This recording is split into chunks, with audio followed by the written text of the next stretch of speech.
ఈ వారం మన గెస్ట్ త్రిపురలో తెలుగువాడి సత్తా చూపిస్తున్న ఐపీఎస్ ఆఫీసర్. పేరు జగదీష్ రెడ్డి గారు, సూపరింటెండెంట్ ఆఫ్ పోలీస్, సిపాయి జిల్లా, త్రిపుర.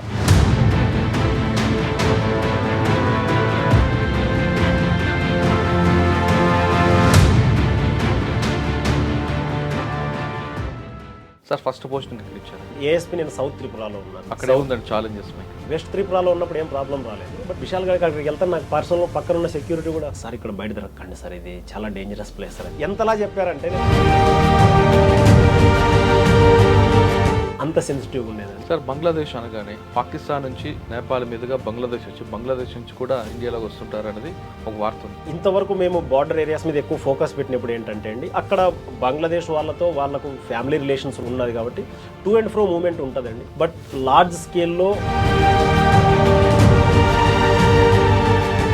కానీ ఎక్కువ ఫేక్ కరెన్సీ అనగానే బంగ్లాదేశ్ గుర్తుకొస్తుంది. అది ఇక్కడ హైదరాబాద్ వరకు వస్తుంటుంది. త్రిపుర అనేది చాలా క్లోజ్ సొసైటీ లాంటి. ఇక్కడ ఇలాంటి ఫేక్ కరెన్సీ కానీ ఎనీ యాంటీ నేషనల్ యాక్టివిటీ ఏదైనా జరిగిందనుకో, ఇక్కడ బంగ్లాదేశ్ కొంచెం ఫ్రెండ్లీ కంట్రీ అయ్యేసరికి కొంతమంది వీటిని అడ్వాంటేజ్ తీసుకుంటున్నారండి. సార్, ఏఎస్పీగా మీకు బాగా గుర్తుండిపోయిన కేసు ఉంది అక్కడ? నేను అడిషనల్ ఎస్పీగా ఉన్నప్పుడు అక్కడ ఒక మైనర్ కిడ్నాప్ చేయబడింది. తెలిసిన ఒక అబ్బాయితో తను వెళ్ళిపోయింది. వాళ్ళ పేరెంట్స్ని తీసుకొస్తే వాళ్ళ దగ్గర అసలు ఏ నంబర్ రావట్లేదు. నేను వాళ్ళతో మాట్లాడాను, ఏంటి ఇదని చెప్తే వాళ్ళు చెప్పారు ఇట్లా 2-3 రోజులు నైట్ అదే చోట ఉంటే ఇప్పుడు మేము వెళ్ళడానికి లేదు, వాళ్ళు వెళ్ళి పట్టుకున్నా వాళ్ళు రాకపోతే మేము చేయడానికి ఏం లేదు. సో మేమేం చేసామంటే ఇప్పటి వరకు అయితే నేను చేసిన వాటిలో one of the best case అండి అది. సార్, అక్కడ పక్కన బంగ్లాదేశ్ బార్డర్ ఉంది. పాకిస్తాన్ నుంచి నేపాల్ మీదుగా బంగ్లాదేశ్ మీదుగా కొన్ని వెపన్స్ కరెన్సీ వస్తుంటుందని నాకు వార్త ఉంది. మేము వెపన్స్ కొన్ని సీజ్ చేసాం, బట్ కంట్రీ మేడ్ రివాల్వర్స్ అండి అవి. లోకల్ లెవెల్లో వాళ్ళు ఏదైనా యాంటీ సోషల్ ఎలిమెంట్స్ ఆర్ ఈ రౌడీ షీటర్స్ పెట్టుకోవడం తప్పించి, సేమ్ వాళ్ళు ఒకటే గ్రామం విడిపోయింది కాబట్టి వాళ్ళు రిలేటివ్స్ ఉన్నారు కాబట్టి వాళ్ళు అటు ఇటు రావడము, అంటే పాకిస్తానీ నేషనల్స్ అలాంటి వాళ్ళు కానీ లేదంటే రోహింగ్యాస్ కానీ వస్తున్నారు, వాటి పట్ల మాత్రం చాలా స్ట్రిక్ట్ యాక్షన్ జరుగుతుందండి. ఒక్కసారి అందులో అరెస్ట్ అయిన వాళ్ళైతే మళ్ళీ బయటకు వచ్చేసి.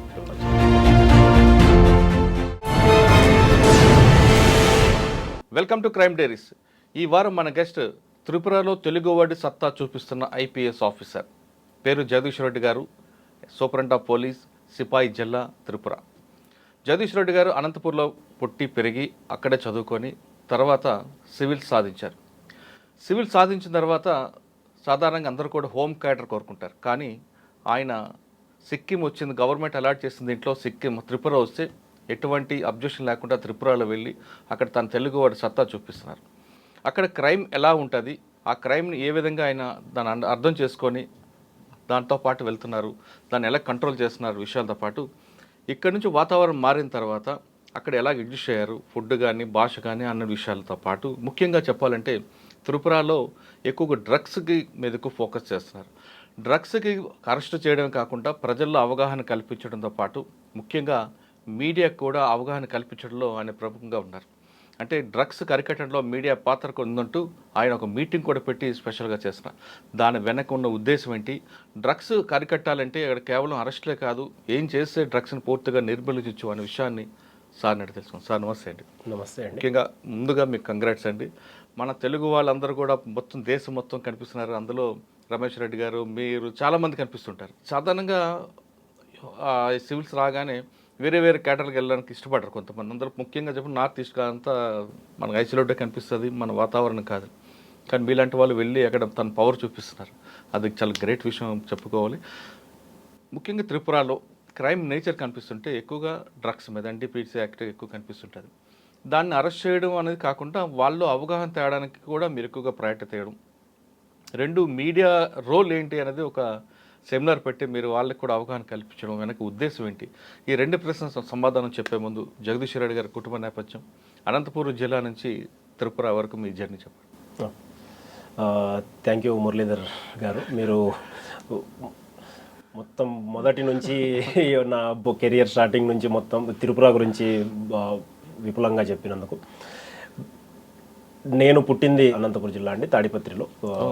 మా అమ్మ వాళ్ళది తాడిపత్రి పక్కన పల్లె పచ్చిరాజు గ్రామం అని. నేను నా విద్యాభ్యాసం అంతా, ప్రాథమిక విద్యాభ్యాసం అంతా మా ఊర్లోనే జరిగిందండి, భోగాలకట్టలో. తర్వాత నేను 5th క్లాస్లో నవోదయ ఎంట్రన్స్ ఎగ్జామ్ రాసిన తర్వాత నాకు నవోదయలో సీట్ వచ్చిందండి. సీట్ వచ్చిన తర్వాత 6th క్లాస్ నుంచి 6th to 12th క్లాస్ వరకు నేను జవహర్ నవోదయ విద్యాలయ లేపాక్షిలో చదివానండి. 96 to 2003. నా స్కూలింగ్ అయిపోయిన తర్వాత నేను మళ్ళీ తిరుపతిలో సీకామ్ డిగ్రీ కాలేజ్లో నేను బీఎస్సీ చేశానండి. బీఎస్సీ 3 years అయిన తర్వాత నేను మళ్ళీ క్యాట్ ఎగ్జామ్ ప్రిపరేషన్ కోసం అని చెప్పి బెంగళూరు వెళ్ళాను. అక్కడ నేను ప్రిపేర్ అవుతూ నేను జాబ్ కూడా చేశానండి. అక్కడ ఏషియన్ బిజినెస్ కార్పొరేషన్ అని ఉండింది, అందులో జాబ్ చేస్తూ మళ్ళీ ప్రిపేర్ అవుతూ రాశాను. తర్వాత నాకు 2008లో నేను ఐఐఎం కోల్కతాలో జాయిన్ అయ్యానండి. 2008 to 2010 అక్కడ జాయిన్ అయిన తర్వాత మళ్ళీ 2010లో పాస్ అవుట్ అయిన తర్వాత నేను ఎస్ బ్యాంక్లో ట్రెజరీ డిపార్ట్మెంట్లో చేశాను. డెరివేటివ్స్ ట్రేడింగ్, అది ఫైనాన్స్ ఫీల్డ్లో ఉన్నానండి. అందులో ఒక 2 years చేసి తర్వాత బయటకు వచ్చిన తర్వాత మళ్ళీ ఒక 2 years నేను ఇన్స్టిట్యూట్లో పనిచేశాను. ఆ తర్వాత నేను ఇన్స్టిట్యూట్లో పనిచేస్తున్నప్పుడే ప్రిపేర్ అవుతూ ఉన్నానండి. ఫైనల్లీ 2016లో నాకు ర్యాంక్ వచ్చింది. 2016లో 249 ర్యాంక్ వచ్చిందండి. తర్వాత నాకు త్రిపుర కాడర్ అలాట్ అయింది. త్రిపుర కాడర్ అయిన తర్వాత నేను 2017 ఎండ్లో ఎన్పిఏలో ట్రైనింగ్ తీసుకున్నాను. 19లో త్రిపుర కాడర్లో జాయిన్ అయ్యాను. ఓకే సార్, మీరు డిగ్రీ వరకు తీసుకుంటే బిఎస్సీ నుంచి వచ్చారు. తర్వాత ఎక్కువ అకౌంట్స్ ఆ డిపార్ట్మెంట్ ఉన్నారు కదా, సివిల్స్ రాస్తున్నప్పుడు మీకు ఏం ఆప్షన్ ఏం తీసుకున్నారు? సైన్స్ బ్యాక్గ్రౌండ్ వచ్చి తీసుకున్నారా లేదా వేరేది తీసుకున్నారా? లేదండి, నేను మొదలెట్టింది నా సివిల్స్ ప్రిపరేషన్ మొదలెట్టింది 2012లో. సో 13లో నేను ఫస్ట్ క్లియర్గా 12లో నార్మల్గా ఇచ్చానండి ప్రాక్టీస్ కోసం అన్నట్లు. 13లో నేను అటెంప్ట్ ఇవ్వడం స్టార్ట్ అయింది సీరియస్గా. అక్కడ 2012లో ప్యాటర్న్ చేంజ్ అయిందండి. 12లో డెసిజన్ వచ్చింది, 13లో ప్యాటర్న్ చేంజ్ అయింది. అప్పుడు 2 ఆప్షన్ నుంచి ఒక ఆప్షనల్కి వచ్చిందండి. సో 2 ఆప్షనల్ ఉన్నప్పుడు నేను ఏది చూస్తున్నామని చెప్పి అప్పుడు మెయిన్స్ రాయలేదు కాబట్టి అంత సీరియస్గా ఆలోచించలేదు. ఒక ఆప్షన్లో వచ్చేసరికి నేను సీరియస్గా ఆలోచించి నాకు ఏదైతే కన్వీనియంట్గా ఉంటుందో, చిన్నప్పటి నుంచి నేను ఏ విషయంలో అయితే ఎక్కువ త్వరగా పట్టు సాధించగలను అనిపించిందో అది నాకు తెలుగు లిటరేచర్ అనిపించింది. తెలుగు సాహిత్యంలో నేను తెలుగు మీడియంలో చదివానండి 10th క్లాస్ వరకు. కాబట్టి నాకున్న అవగాహన ప్రకారం, నాకున్న నాలెడ్జ్ ప్రకారం నేను తెలుగు లిటరేచర్ అయితే బాగా రాయగలను అనిపించింది. అందుకని నేను సివిల్స్లో తెలుగు సాహిత్యమే తీసుకున్నాను. అవునా, తెలుగు సాహిత్యం చాలా గ్రేట్. మీరు సార్ తెలుగులో మీకు బాగా ఇన్స్పైర్ చేసిన కవులు కానీ లేదా ఇంకెవరైనా, అంటే వాళ్ళ సాహిత్యం అంటే మీకు బాగా ఇష్టం ఉన్నది? అంటే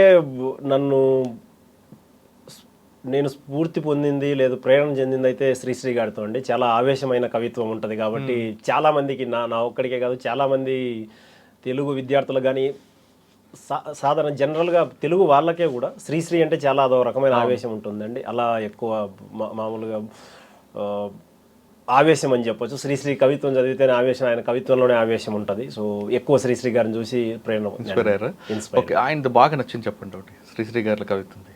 శ్రీశ్రీ గారిలో బాగా నచ్చిందంటే మనకు మరో ప్రపంచం పిలిచింది అని చెప్తూ శ్రీశ్రీ తాను కోరుకుంటున్న సమాజాన్ని, తను కలలుగన్న సమాజాన్ని వాస్తవంలో చూడాలనుకున్నాడు. అందుకోసం ప్రపంచాన్ని అంతా, ముఖ్యంగా అంటే శ్రీశ్రీ రాసిన తెలుగు వాళ్ళని ఉద్దేశించి కాబట్టి ఈ తెలుగు వాళ్ళకే ఎక్కువగా అర్థమవుతుంది కాబట్టి తెలుగు వాళ్ళందరూ ఆయన రాసిందైతే మొత్తం ప్రపంచమంతా ఆ దిశగా పయనించాలని, బట్ ఆయన దృష్టిలో తెలుగు వాళ్ళు ఎక్కువగా పెట్టుకొని మరో ప్రపంచం పిలిచింది. ఆ మరో ప్రపంచం అన్నది ఆయన కోరుకున్న సామ్యవాదం కావచ్చు, కమ్యూనిజం కావచ్చు, దానికోసమని ఆయన పాటుపడ్డారండి. ఆయన కవితల్లో కానీ ఆయన రచనల్లో కానీ అది చాలా ప్రస్ఫుటంగా కనిపించేది మనకు. అందుకోసం అని చెప్పి అది చదివితే మనలో కూడా ఒక ఉత్సాహం వస్తుందండి. ఆయన కమ్యూనిజం కోసమో సామ్యవాదం కోసమో కలలు కంటుంటే మనం ఏం కలలు కంటున్నామని చెప్పేది మేము అన్వయించుకునే వాళ్ళం చాలామంది మేము ప్రిపరేషన్ చేసేటప్పుడు. సో అది బాగా అనిపిస్తుందండి. సో పదండి ముందుకు, పడండి తోసుకు, పోదాం పైకి అంటే మనం ఏది కోరుకుంటున్నామో దాని పట్ల మనం కూడా అలానే ముందుకెళ్తే మనం కోరుకుని దొరుకుతుందని చెప్పి చాలా పోరాడితే పోయేది చెమట చొక్కా అన్నట్టు అంతేనండి. దానికోసం ఏముంది, మనం ఎంత ఆయన చెప్తున్నది కూడా అదే అండి. మనకు మీరు కావాలంటున్న దాని పట్ల మీరు ముందుకు వెళ్ళిపోతూ ఉండండి అని చెప్పి. సో ఆయన రచనల్లో ఆ ఆవేశం కనిపిస్తుంది కాబట్టి ప్రిపరేషన్ అయ్యేటప్పుడు కానీ ఏదైనా సాధించాలంటే ఆ ఆవేశం చాలా అవసరం. అదే మీకు బలమా? అదే బలం, అదే ఆజ్యం అని కూడా చెప్పొచ్చండి మనకు. సార్ అప్పుడు మీకు ఎవరు డిస్కరేజ్ చేయలేదా ఎందుకు తెలుగు తీసుకున్నావు? ఎందుకంటే అప్పుడులో మీరు చెప్పిన సింగిల్ ఆప్షన్కి వచ్చేసరికి పబ్లిక్ అడ్మినిస్ట్రేషన్, సోషియాలజీ రకరకాలన్నీ కూడా బాగా భూములు ఉన్నాయి, తెలుగు తీసుకున్నావు ఎందుకు అని ఎవరు మీకు అన్నారండి? చాలామంది అన్నారు. ఇన్ఫ్యాక్ట్ మొదట్లో తీసుకున్నప్పుడు నాకే కొంచెం డౌట్ అనిపించింది. కానీ ఒక విషయంతో నేను కన్విన్స్ అయ్యానండి. నేను 10వ తరగతి వరకు తెలుగు మీడియంలో చదివాను కాబట్టి ఇంగ్లీష్ ఎంత బాగా నేర్చుకున్నప్పటికీ తెలుగులోనే బాగా రాయగలం, తెలుగు అయితేనే మనకు బాగా అర్థమవుతుంది అనేది నా మెదడులో ఎక్కడో ఉండిపోయిందండి. సో సబ్ కాన్షియస్లో ఉండింది. కాబట్టి జనాలు చాలామంది చెప్పారు, అరే ఇది వస్తుందో రాదో, ఫ్రెండ్స్ కానీ వీళ్ళు. బట్ నాకెప్పుడు అనుమానం అయితే లేదు. కొంచెం రాసేటప్పుడు కొంచెం సందేహం అయితే ఉన్నింది కానీ, బట్ మనకు ఇది తీసుకుంటే మనం ఎగ్జామ్ని క్లియర్ చేయగలమా లేదా అయితే అనుమానం అయితే ఎప్పుడు లేదండి. చాలామంది డిస్కరేజ్ చేశారు, బట్ చెప్తారు కదండి, all is well that ends well అని. అక్కడ కూడా శ్రీశ్రీ గుర్తున్నారా? శ్రీశ్రీ గారు అంటే మనం ఎగ్జామ్ రాస్తున్నంతసేపు ఎప్పుడైనా కొంచెం లోగా అనిపించినా, బోరింగ్ అనిపించినా కవితలు చదువుతామండి. ఇప్పుడు కూడా ఎప్పుడైనా కానీ అలా టైం దొరికిందంటే చదువుతూ ఉంటాం, అవే నెవర్ వేసుకుంటూ ఉంటాం. ఒక రకమైన ఆవేశము, అస్ఫూర్తి అవి ఇస్తాయండి. కాబట్టి బాగా అనిపిస్తుంది. సార్ ఫస్ట్ అటెంప్ట్ లేదండి, నాది 5th అటెంప్ట్లో వచ్చిందండి. నాది 5th అటెంప్ట్లో 249 ర్యాంక్ వచ్చింది. సార్ 5th అటెంప్ట్ వరకు మీకు చాలామంది ఎందుకు రాస్తారు, మంచి ఉద్యోగం ఉంది కదా అంటే ఎవరో నిరాశ లాగడం, వెనక్కి లాగడం చేయలేదా? లేదు, చాలా జరిగాయండి అవి. నేను ఇంతకుముందు మనం చాలా ఇంటర్వ్యూల్లో కూడా చెప్పాను ఇది. నేను ఆ జర్నీ మొత్తం ఆల్రెడీ చెప్పున్నాను కాబట్టి మళ్ళీ రిపీట్ చేయదలుచుకోలేదు. క్లుప్తంగా చెప్పాలంటే నేను ఐఐఎం నుంచి చేసిన తర్వాత మంచి శాలరీ వస్తుండింది. అది నేను ఎస్ బ్యాంక్ ఫైనాన్స్ డిపార్ట్మెంట్లో ఉన్నాను, ట్రెజరీ డిపార్ట్మెంట్లో. దానికి స్కోప్ కూడా బాగుండిందండి. ఆ జాబ్ వదిలేసి నేను మళ్ళీ ప్రిపేర్ అవుతాను అన్నప్పుడు చాలామంది ఇంట్లో వాళ్ళు కూడా కొంచెం సందేహించారు. అరే ఇది రాస్తే మళ్ళీ ఎందుకు మనము దాన్ని వదులుకొని దీనికి వస్తే ఒకవేళ ఇది పోయిందంటే మనకు మళ్ళీ ఎన్నిక వెళ్ళడం కష్టం అని చాలామంది రకరకాలుగా. ఇంకా ఒక 2-3 సార్లు ఫెయిల్ అయినప్పుడు అయితే అసలు ఇది ఎందుకు, మనం ఇదంతా అవసరమా, అసలు అది ఎందో మంచి జీవితాన్ని వదిలేసి ఇది ఎందుకు రా బాబు అన్నట్లు చాలామంది అన్నారు. నేను ఎక్కువ జనరల్గా నాకు కొంచెం స్ట్రెంగ్త్ అదే వీక్నెస్, నేను ఎక్కువ అవి పట్టించుకోను. సో ఒకసారి పాజిటివ్ వచ్చినా కూడా మనం పెద్దగా వినవండి కాబట్టి అక్కడ దెబ్బ అవుతుంది. బట్ ఆ నెగిటివ్ దాన్ని నేను ఎక్కువ రానివ్వలేదండి దగ్గరికి. కాకపోతే 4th టైం ఎప్పుడైతే అది ఒకసారి క్లియర్ అవ్వలేదో, మొదటిసారి నాలో ఒక అనుమానం వచ్చింది, ఇది మేబీ ఒకవేళ వాట్ ఇఫ్ ఇది అవ్వకుంటే ఏంటి పరిస్థితి అన్నది. నేను ఒకటైతే డిసైడ్ అయ్యాను, నేను ఖచ్చితంగా ఉన్న అటెంప్ట్స్ అన్నీ I will exhaust my attempts ఏదైనా కానీ. బట్ నేనైతే మధ్యలో అయితే వదిలేసాను. అదే చెప్తాను. మ్యారేజ్ అయిందా? లేదండి, నాకు ర్యాంక్ వచ్చిన తర్వాత మ్యారేజ్ అయింది. బట్ తను నాకు ముందే పరిచయం ఉంది. సో ఇంకంతే. కాబట్టి తను కూడా, నా వైఫ్ కూడా ఎప్పుడు రాయొద్దు అన్నట్లు ఏం చెప్పలేదు.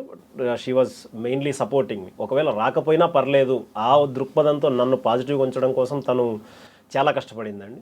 బట్ నేనైతే మొత్తం రాస్తాను, రాకుండా అయితే పోదు, వస్తుంది అనే నమ్మకంతో. సార్ సివిల్స్ అనగానే ఇది లాంగ్ ప్రాసెస్ అండి, ఒక దీర్ఘకాల యుద్ధం లాంటిది ఇది. అవునండి. యుద్ధంలో చాలామంది మీలాంటి వాళ్ళు సాధిద్దాం అనే ఆ సంకల్ప బలంతో ముందుకు వెళ్తారు, కొంతమంది వెనకేస్తామంతా కాదు అనేది. ఆ విధంగా వస్తున్న ఆస్పిరెంట్స్కి మీరు ఇచ్చే మెసేజ్ ఏంటండి? అదే అండి, ఒకటి నేను ఇందాక మీరు అంటే నేను చెప్పాలనుకున్నది కూడా అదే అండి. ఏంటంటే ఇది మీరే చెప్పారు కదా, దీర్ఘకాలిక యుద్ధం లాంటిదని చెప్పి. ఈ దీర్ఘకాలిక యుద్ధంలో మనం గుర్తుపెట్టుకోవాల్సింది ఏంటంటే, మనము ప్రతి అటెంప్ట్తోనూ మన పర్ఫార్మెన్స్ మెరుగవుతూ వస్తుందా లేదా, మన ఎగ్జామ్లో మనం రాస్తున్న సివిల్ సర్వీస్ ఎగ్జామ్లో మన ప్రదర్శన మెరుగవుతూ వస్తుంటే మనం ముందుకెళ్ళే ఛాన్సెస్ ఉన్నాయని చెప్పి మనం చేసుకోవాలండి. మనము 2-3 సార్లు రాసిన తర్వాత అడుగు ముందుకు పడట్లేదు అనుకోండి, ఇంకా మనల్ని మనం ఆత్మవిమర్శ చేసుకోవాలి. నేను దీనికి సూటబుల్ అవుతానా కాదా, ఈ ఎగ్జామ్కి సూటబుల్లా కాదా. ఇక్కడ ఇంకొక విషయం నేను చెప్పాలనుకున్నది ఏంటంటే, నేను చాలామంది ఆస్పిరెంట్స్తో మాట్లాడుతున్నాను. వాళ్ళు సార్ కొంతమంది 5 అటెంప్ట్లు ప్రిలిమ్స్ కూడా క్లియర్ చేయలేదు, డైరెక్ట్ 6th అటెంప్ట్లో ర్యాంక్ వచ్చింది. అది ఒక సినారియో అండి. మనం ఇప్పుడు 1000 మంది క్లియర్ అయితే అందులో 1-2 అలాంటి వాళ్ళు ఉంటారు. మనం అలా తీసుకోం కదా. ఇప్పుడు మనం మామూలుగా అంటే ఏదైనా కానీ స్పోర్ట్స్లో కానీ ఇలాంటి వాటిలో చాలామంది చెప్తారు ఎవ్రీథింగ్ ఈజ్ పాసిబుల్, ఏదైనా సాధ్యమే అండి. It is possible but not very probable. ప్రాబబిలిస్టిక్గా అంటే అవకాశాలు ఎలా ఉన్నాయని మనం సంభావ్యత ప్రకారం తీసుకున్నామంటే, ప్రాబబిలిటీ ప్రకారం కొంచెం కష్టంగా ఉంటాయండి. మన అవకాశాలను మనం బేరీజ్ వేసుకొని మనము కంటిన్యూస్గా డెవలప్ అవుతూ వస్తుంటే, మన ప్రదర్శన మెరుగవుతుంటే అందులో కంటిన్యూ అవ్వాలి.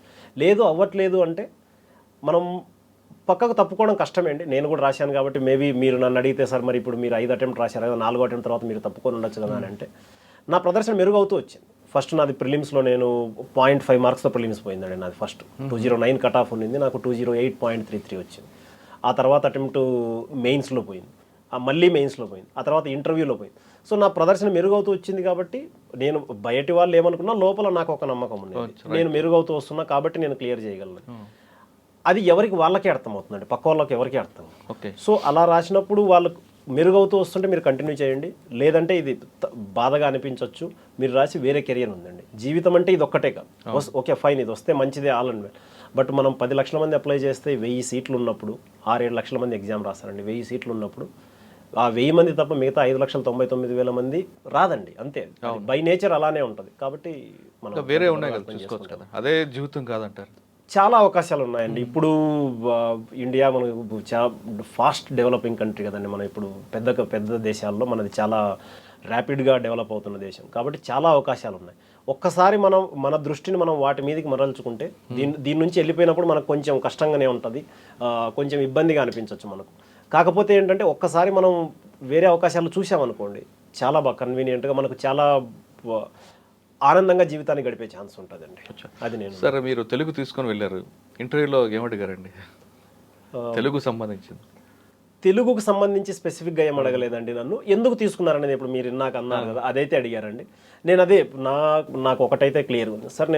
నేను ఇదే మామూలుగా చెప్పానండి, ఇంగ్లీష్లో మాట్లాడి మనకి ఇక్కడ శ్రోతల కోసం తెలుగులో.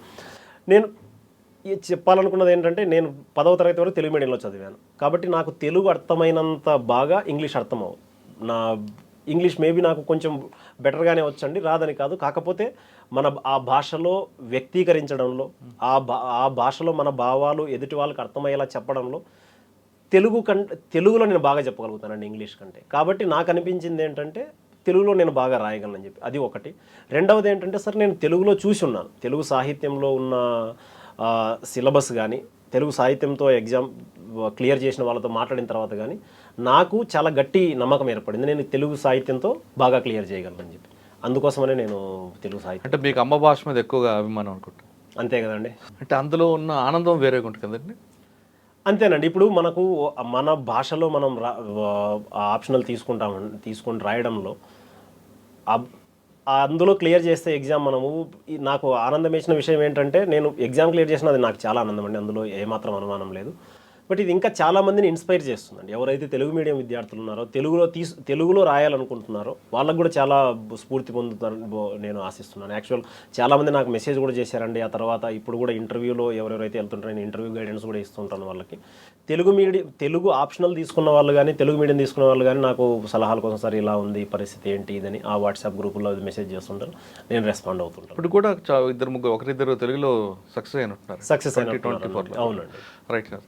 సరే, ఎన్పిఎల్ ట్రైనింగ్ అయిన తర్వాత ఫస్ట్ పోస్టింగ్ సాధారణంగా మీకు రోటరీ సిస్టంలో త్రిపుర వచ్చి ఉంటుంది. అవును. కొంతమంది ఆఫీసులు ఏం చేస్తారంటే ఎక్కడో పంచుడు ఎందుకులే అని ఏదో రకంగా సోమకేట రావడానికో, లేదా మీ గ్రూప్లో ఉన్న వాళ్ళని తెలుగు అమ్మాయిలని ఎవరైనా పెళ్లి చేసుకుని రావడానికి చేస్తుంటారు. మీరు అలా చేయలేదా? లేదండి, నాకు ఎప్పుడు అలాంటిది ఏమీ అనిపించలేదు. బేసికల్గా ఒకటండి, ఇదేంటంటే క్యాడర్ అలొకేషన్ సిస్టమ్ అనేది చాలా విషయాల మీద ఆధారపడుతుంది. అందులో మొదటిది మన ర్యాంకు, వేకెన్సీస్ అండి. వేకెన్సీస్ బట్టి ఆధారపడి ఉంటాం. నేను రాసినప్పుడు మా ఆంధ్రప్రదేశ్లో అప్పుడు ఒక జనరల్ కేటగిరీలో ఒకటే వేకెన్సీ ఉండిందండి. జనరల్ కేటగిరీలో ఒకటే వేకెన్సీ ఉంది, నాకంటే ముందు ఒక అబ్బాయి ఉన్నాడు. కాబట్టి ఇంకా దారలేదు, ఇంకా అందులో మనము ఆలోచించడానికి ఏం లేదు. అంటే నేను ఏదో ఇది ఏమీ లేదు అన్నట్లు అని చెప్పి దాన్ని పక్కకు కొట్టిపారడం కాదండి. మనకు క్యాడర్ రానప్పుడు ఆబ్వియస్లీ కొంచెం ఫీల్ అవుతాం కదండి, అది సాధారణం. దాంట్లో మనం దాచిపెట్టడానికి ఏమీ లేదు. బట్ నేను అర్థం చేసుకున్నది ఏంటంటే, ఒక 4-5 ఏళ్ల తర్వాత అదంతా తగ్గిపోతూ వస్తుంది. ఇన్ఫ్యాక్ట్ కొన్ని మిగతా వాళ్ళు చాలామంది ఎక్స్పీరియన్స్ చెయ్యని నేను ఎక్స్పీరియన్స్ చేశాను. మిగతా వాళ్ళతో ఇప్పుడు మాట్లాడినప్పుడు కొంతమందికి ఇంకా పోస్టింగ్ రాలేదనో, ఎస్పీ పోస్టింగ్ రాలేదనో, లేదంటే మంచి డిస్ట్రిక్ట్ రాలేదనో చాలామంది ఫీల్ అవుతున్నారని నేను చాలామందితో మాట్లాడాను. బట్ అదృష్టవశాత్తు దేవుడి దయ, నేను చేసిన హార్డ్ వర్క్ కావచ్చు, చేసిన పర్ఫార్మెన్స్ వల్ల కావచ్చు, నాకు త్రిపురలో బెస్ట్ పోస్టింగ్స్ వచ్చాయండి ఇంతవరకు. సో నాకు ఇంకా ఆ విషయంలో ఏమి రిగ్రెట్ ఏం లేదండి. సాధారణంగా మీరు తీసుకున్న డెసిషన్ కూడా కరెక్టే, ఎందుకంటే ఫోకస్ ఎక్కువ అవుతారు. మీరు హోమ్ క్వార్టర్ అనుకుంటే హోమ్ క్వార్టర్లో నిలుపుతారు. మీరు మిగతా స్టేట్కి వెళ్తే అక్కడ క్రైమ్ కానీ, అక్కడ పబ్లిక్ కల్చర్ కానీ అన్నీ కూడా మీకు అవగాహన. అవునండి, అది అంటే అదే ఇందాక మనం చెప్పాం కదండి. ఇప్పుడు ఏంటంటే హోమ్ క్యాడర్ వల్ల ఒక అడ్వాంటేజెస్ ఉంటాయి, హోమ్ క్యాడర్ బయట ఉండడం వల్ల ఇంకా అడ్వాంటేజెస్ ఉంటాయి. ఇప్పుడు అక్కడ నేను ఏం చేసినా నా మీద క్రిటిసిజం అయితే ఉండదు. నేను ఫలానా వర్గమనో, ఫలానా దానికనో ఆ ముద్ర పడే ఛాన్స్ లేదండి. అక్కడ మనకి ఏది రైట్ అనిపిస్తే అది చేస్తాం, మనం కరెక్ట్ అనిపించింది చేస్తాం. అది వాళ్ళకి నచ్చితే మనం అక్కడ ఉంటాం, ఒకవేళ లేదంటే మనం ఇంకొక పోస్ట్ ఉంటాం అంతే. ఇక్కడ హోమ్ క్యాడర్లో ఏది వచ్చినా మీకు మైనస్ వస్తుంది, ఇంకా దాన్ని మనం ఏం చేయలేమండి. అలాంటి వాటి గురించి మనం తక్కువ మాట్లాడుకోవడం మంచిది. అవునండి, రైట్. అది అడ్వాంటేజ్ డిసడ్వాంటేజ్ అన్నిటితో ఉంటాయండి హోమ్ క్యాడర్ వల్ల. అక్కడ మీరు వెళ్ళే త్రిపుర వెళ్ళగానే ఫస్ట్ ఏఎస్పీ పోస్టింగ్ ట్రైనింగ్ అయిన తర్వాత ఎక్కడ ఇచ్చుంటారు? ఇక్కడ ఆంధ్రప్రదేశ్లో పుట్టి మంచిగా నాటుకోడి, సంగటి ముద్ద, ఉగ్గాని బజ్జీ ఇలా కారం ఐటెం తిన్న మీకు తెలుగు మాట్లాడే వాళ్ళు లేకుండా అక్కడ ఎలా ఉంటారండి? అంటే నేను అక్కడంతా కూడా నూడిల్స్, ఆ కల్చర్ అదే కదా, నూడిల్స్ ఉంటాయి, లేదంటే మోమోస్, ఇటువంటి రోటీ.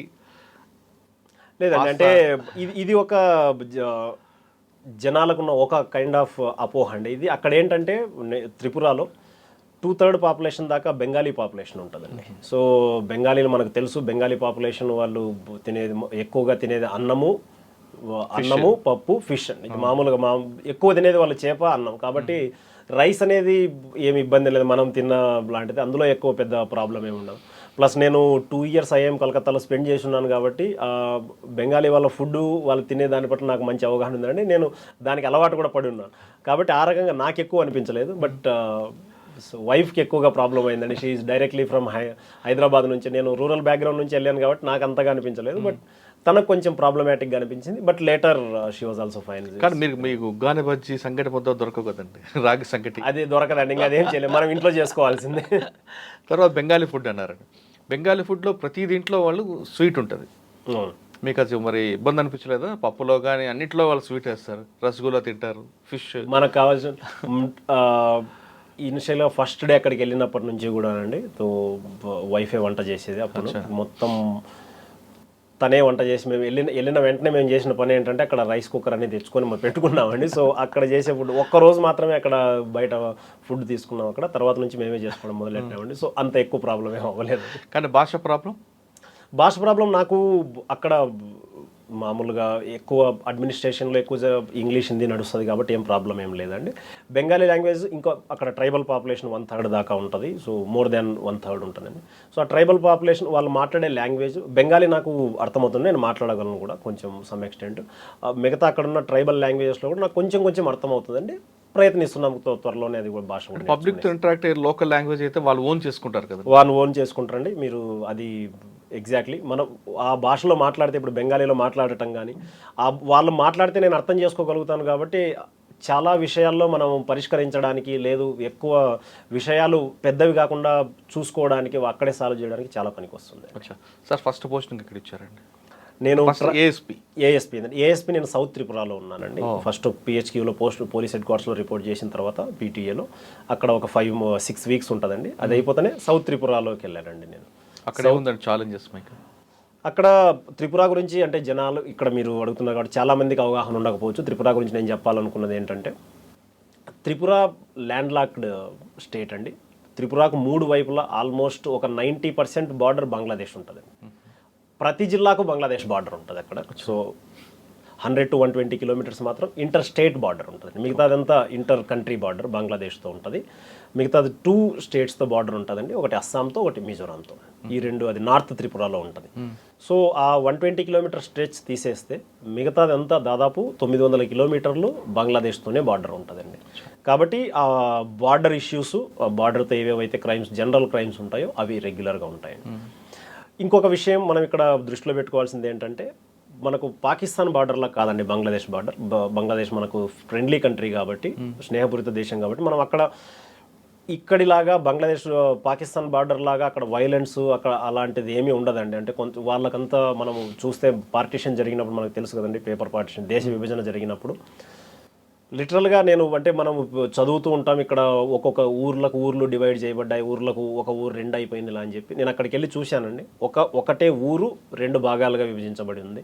సో ఇప్పుడు అలా ఉందంటే సిచ్యువేషన్ ఒక 70 ఏళ్ళ తర్వాత పరిస్థితి అలా ఉందంటే, మీరు 1947లో ఎప్పుడైతే దేశ విభజన జరిగిందో అప్పుడు పరిస్థితి ఎలా ఉంటుందో మీరు ఊహించుకోవాలనుకుంటున్నాను.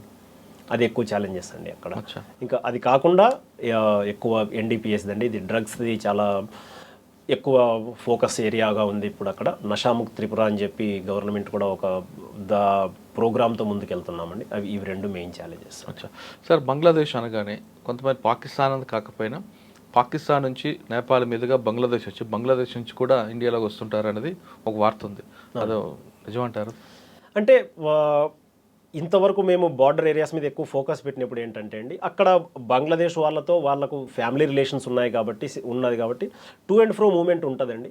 ఒకటి రెండు వాళ్ళు వచ్చిన అటు నుంచి ఇటు వచ్చారన్నది మా విచారణలో కూడా తెలియదు, ఇన్వెస్టిగేషన్ కేసు తీసుకున్నప్పుడు. బట్ లార్జ్ స్కేల్లో పాకిస్తాన్ నుంచి నేపాల్కి వచ్చిందాక మీరు చెప్పినట్లు నేపాల్ నుంచి బంగ్లాదేశ్ నుంచి మళ్ళీ ఇండియాలోకి రావడం లేదండి. లార్జ్ స్కేల్లో అయితే జరగదు. కానీ ఎక్కువ ఫేక్ కరెన్సీ అనగా బంగ్లాదేశ్ గుర్తుకొస్తుంది. ఎక్కువ మాల్దా డిస్ట్రిక్ట్ మీద నుంచి కానీ లేదా త్రిపుర బార్డర్ నుంచి రావడం, అది ఇక్కడ హైదరాబాద్ వరకు వస్తుంటుంది. ఓకే అండి. త్రిపురలో ఫార్చునేట్లీ అక్కడ నుంచి ఫేక్ కరెన్సీ ఇది చాలా తక్కువ ఉంటుందండి. త్రిపుర అనేది చాలా క్లోజ్ సొసైటీ లాంటిది, చాలా రూరల్ లింకేజెస్ చాలా స్ట్రాంగ్ ఉంటాయి కాబట్టి అక్కడ ఇలాంటి ఫేక్ కరెన్సీది కానీ ఎనీ యాంటీ నేషనల్ యాక్టివిటీ ఏదైనా జరిగిందనుకోండి చాలా త్వరగా ఇన్ఫర్మేషన్ అక్కడ చేయకుండా డైరెక్ట్గా హైదరాబాద్ వరకు వస్తున్నాయి కదండి మీకు. అంటే త్రిపుర అని కాకుండా పక్కన వెస్ట్ బెంగాల్ మాల్దా డిస్ట్రిక్ట్ నుంచి కానీ త్రిపురలో మీరు చెప్తున్న కొన్ని ప్రాంతాల నుంచి రావడం, వాళ్ళు డైరెక్ట్గా వెస్ట్ బెంగాల్ మీదుగా హైదరాబాద్ తీసుకొస్తుంటారు. ఇక్కడ నుంచి మిగతా స్టేట్స్కి సప్లై అవుతుందని పోలీసులు చెప్తుంటారు. ఓకే. అంటే ఇక్కడ మనం చూడాల్సింది ఏంటంటే అండి, వాళ్ళు పాకిస్తాన్ నుంచి అది ఎనిమీ కంట్రీ లాగా మనం ట్రీట్ చేస్తున్నప్పుడు అక్కడ బార్డర్స్ అన్ని మొత్తం సీల్డ్ కదండి. ఇక్కడ బంగ్లాదేశ్ కొంచెం ఫ్రెండ్లీ కంట్రీ అయ్యేసరికి కొంతమంది వీటిని అడ్వాంటేజ్ తీసుకుంటున్నారండి. వాటి పట్లే అందుకోసమనే ఇప్పుడు మనకు స్టేట్ పోలీస్ కానీ అన్ని స్టేట్స్లో స్టేట్ పోలీస్కి బార్డర్ నేను ఇందాక మీకు చెప్పినట్లు ప్రతి జిల్లాకు మాకు బార్డర్ ఉంటుందండి. సో ఆ బార్డర్ పోలీస్ స్టేషన్స్ వీటన్నిటిని చాలా స్ట్రెంగ్తెన్ చేయడం జరిగింది. మాకు ఆ జిల్లాల్లో నుంచి ఎప్పుడు ఫేక్ కరెన్సీ చాలా 1-2 కేసులు అయ్యాయండి. బట్ ఫేక్ కరెన్సీ కేసెస్ అక్కడ చాలా తక్కువ ఉన్నాయి. మేబీ వెస్ట్ బెంగాల్ అయ్యాయి. కానీ ఇక్కడ ఇండియాలో అంటే మన మిగతా స్టేట్లో పోయిన సెల్ ఫోన్స్ కూడా బంగ్లాదేశ్ మీదుగా పోతుంటాయి అంటుంటారు. అవునండి. ఈ సెల్ ఫోన్స్ అయితే నేను అక్కడ ఉన్నప్పుడు కూడా ఒక కేసు వచ్చిందండి. మాకు ముంబై నుంచి సైబర్ క్రైమ్ వీళ్ళు ఒక బ్రాంచ్ వాళ్ళు కూడా వచ్చి ఆ తర్వాత అక్కడ నుంచి మేము దాన్ని వాళ్ళకి హెల్ప్ చేసి అవి వాటిని రిట్రీవ్ చేయడం కూడా జరిగింది. ఇక్కడ జరిగేది ఏంటంటే వాళ్ళు డైరెక్ట్గా త్రిపురలో ఫోన్స్ తీసుకెళ్ళరండి బంగ్లాదేశ్కి. త్రిపురలో ఫోన్స్ వాళ్ళు తీసుకెళ్ళిన ఎక్కువ జరిగేది ఏంటంటే మిగతా ఏరియాస్లో జరిగే దొంగతనాలు. ఇప్పుడు ముంబైలో కొన్ని దొంగతనాలు జరుగుతాయి. అన్ని కాస్ట్లీ ఫోన్స్ ఉంటాయి కదండి. కాస్ట్లీ ఫోన్స్ ముంబై నుంచి కానీ బెంగళూరు కానీ చెన్నై కానీ ఇక్కడ నుంచి దొంగతనం చేసినవన్నీ రైల్వేలో తీసుకెళ్తారండి. వాళ్ళు రైల్వేలో తీసుకెళ్ళి బంగ్లాదేశ్ బార్డర్స్ దగ్గరికి వచ్చిన తర్వాత అక్కడ నుంచి బార్డర్ క్రాస్ చేయడం కోసం ట్రై చేస్తారండి. That is their modus operandi. అంటే ట్రైన్లో అయితే మనకు అంత చెకింగ్ కూడా ఉండదు కదండి. ఇప్పుడు ఫ్లైట్లో అయితే కుదరదు. బై రోడ్ రావడం కష్టం. బై రోడ్ వచ్చినా మనకు కన్సైన్మెంట్స్ అన్ని చెక్ చేస్తూ ఉంటారు. అందుకోసం అని చెప్పి వీళ్ళు ట్రైన్ రూట్ తీసుకుంటారు. బట్ ఒక కేసులో దాదాపు 620 మొబైల్స్ దాకా రికవర్ చేశారు. సో ఆ 620 మొబైల్స్ చేసిన తర్వాత చాలా మటుకు అక్కడ తగ్గిపోయిందండి. ఇది చాలా శాతం. ఇప్పుడు ఇంకా ఇటు సైడ్ నుంచి రావడానికి కొంచెం సందేహిస్తున్నారు. రైల్వేస్లో కూడా ఈ మధ్యన చెకింగ్ చాలా ఎక్కువైంది కదండి. సో వాళ్ళు అందుకోసం అని చెప్పి కొంచెం తటపటాయిస్తున్నారు. ఓకే. కానీ ఇక్కడ పోలీసు చెప్పేది ఏంటంటే ఎక్కువ త్రిపురని షెల్టర్ జోన్గా వాడుకుంటారు. అక్కడ ఏం క్రైమ్ చేయరు. వాళ్ళు చేసేదంతా కూడా ఇక్కడ నుండి రికవరీ ఎక్కడ అవుతుంటుంది. కానీ లోకల్ పోలీస్ హెల్ప్ చేస్తున్నారు అనేది వాళ్ళు చెప్తుంటారు. అంటే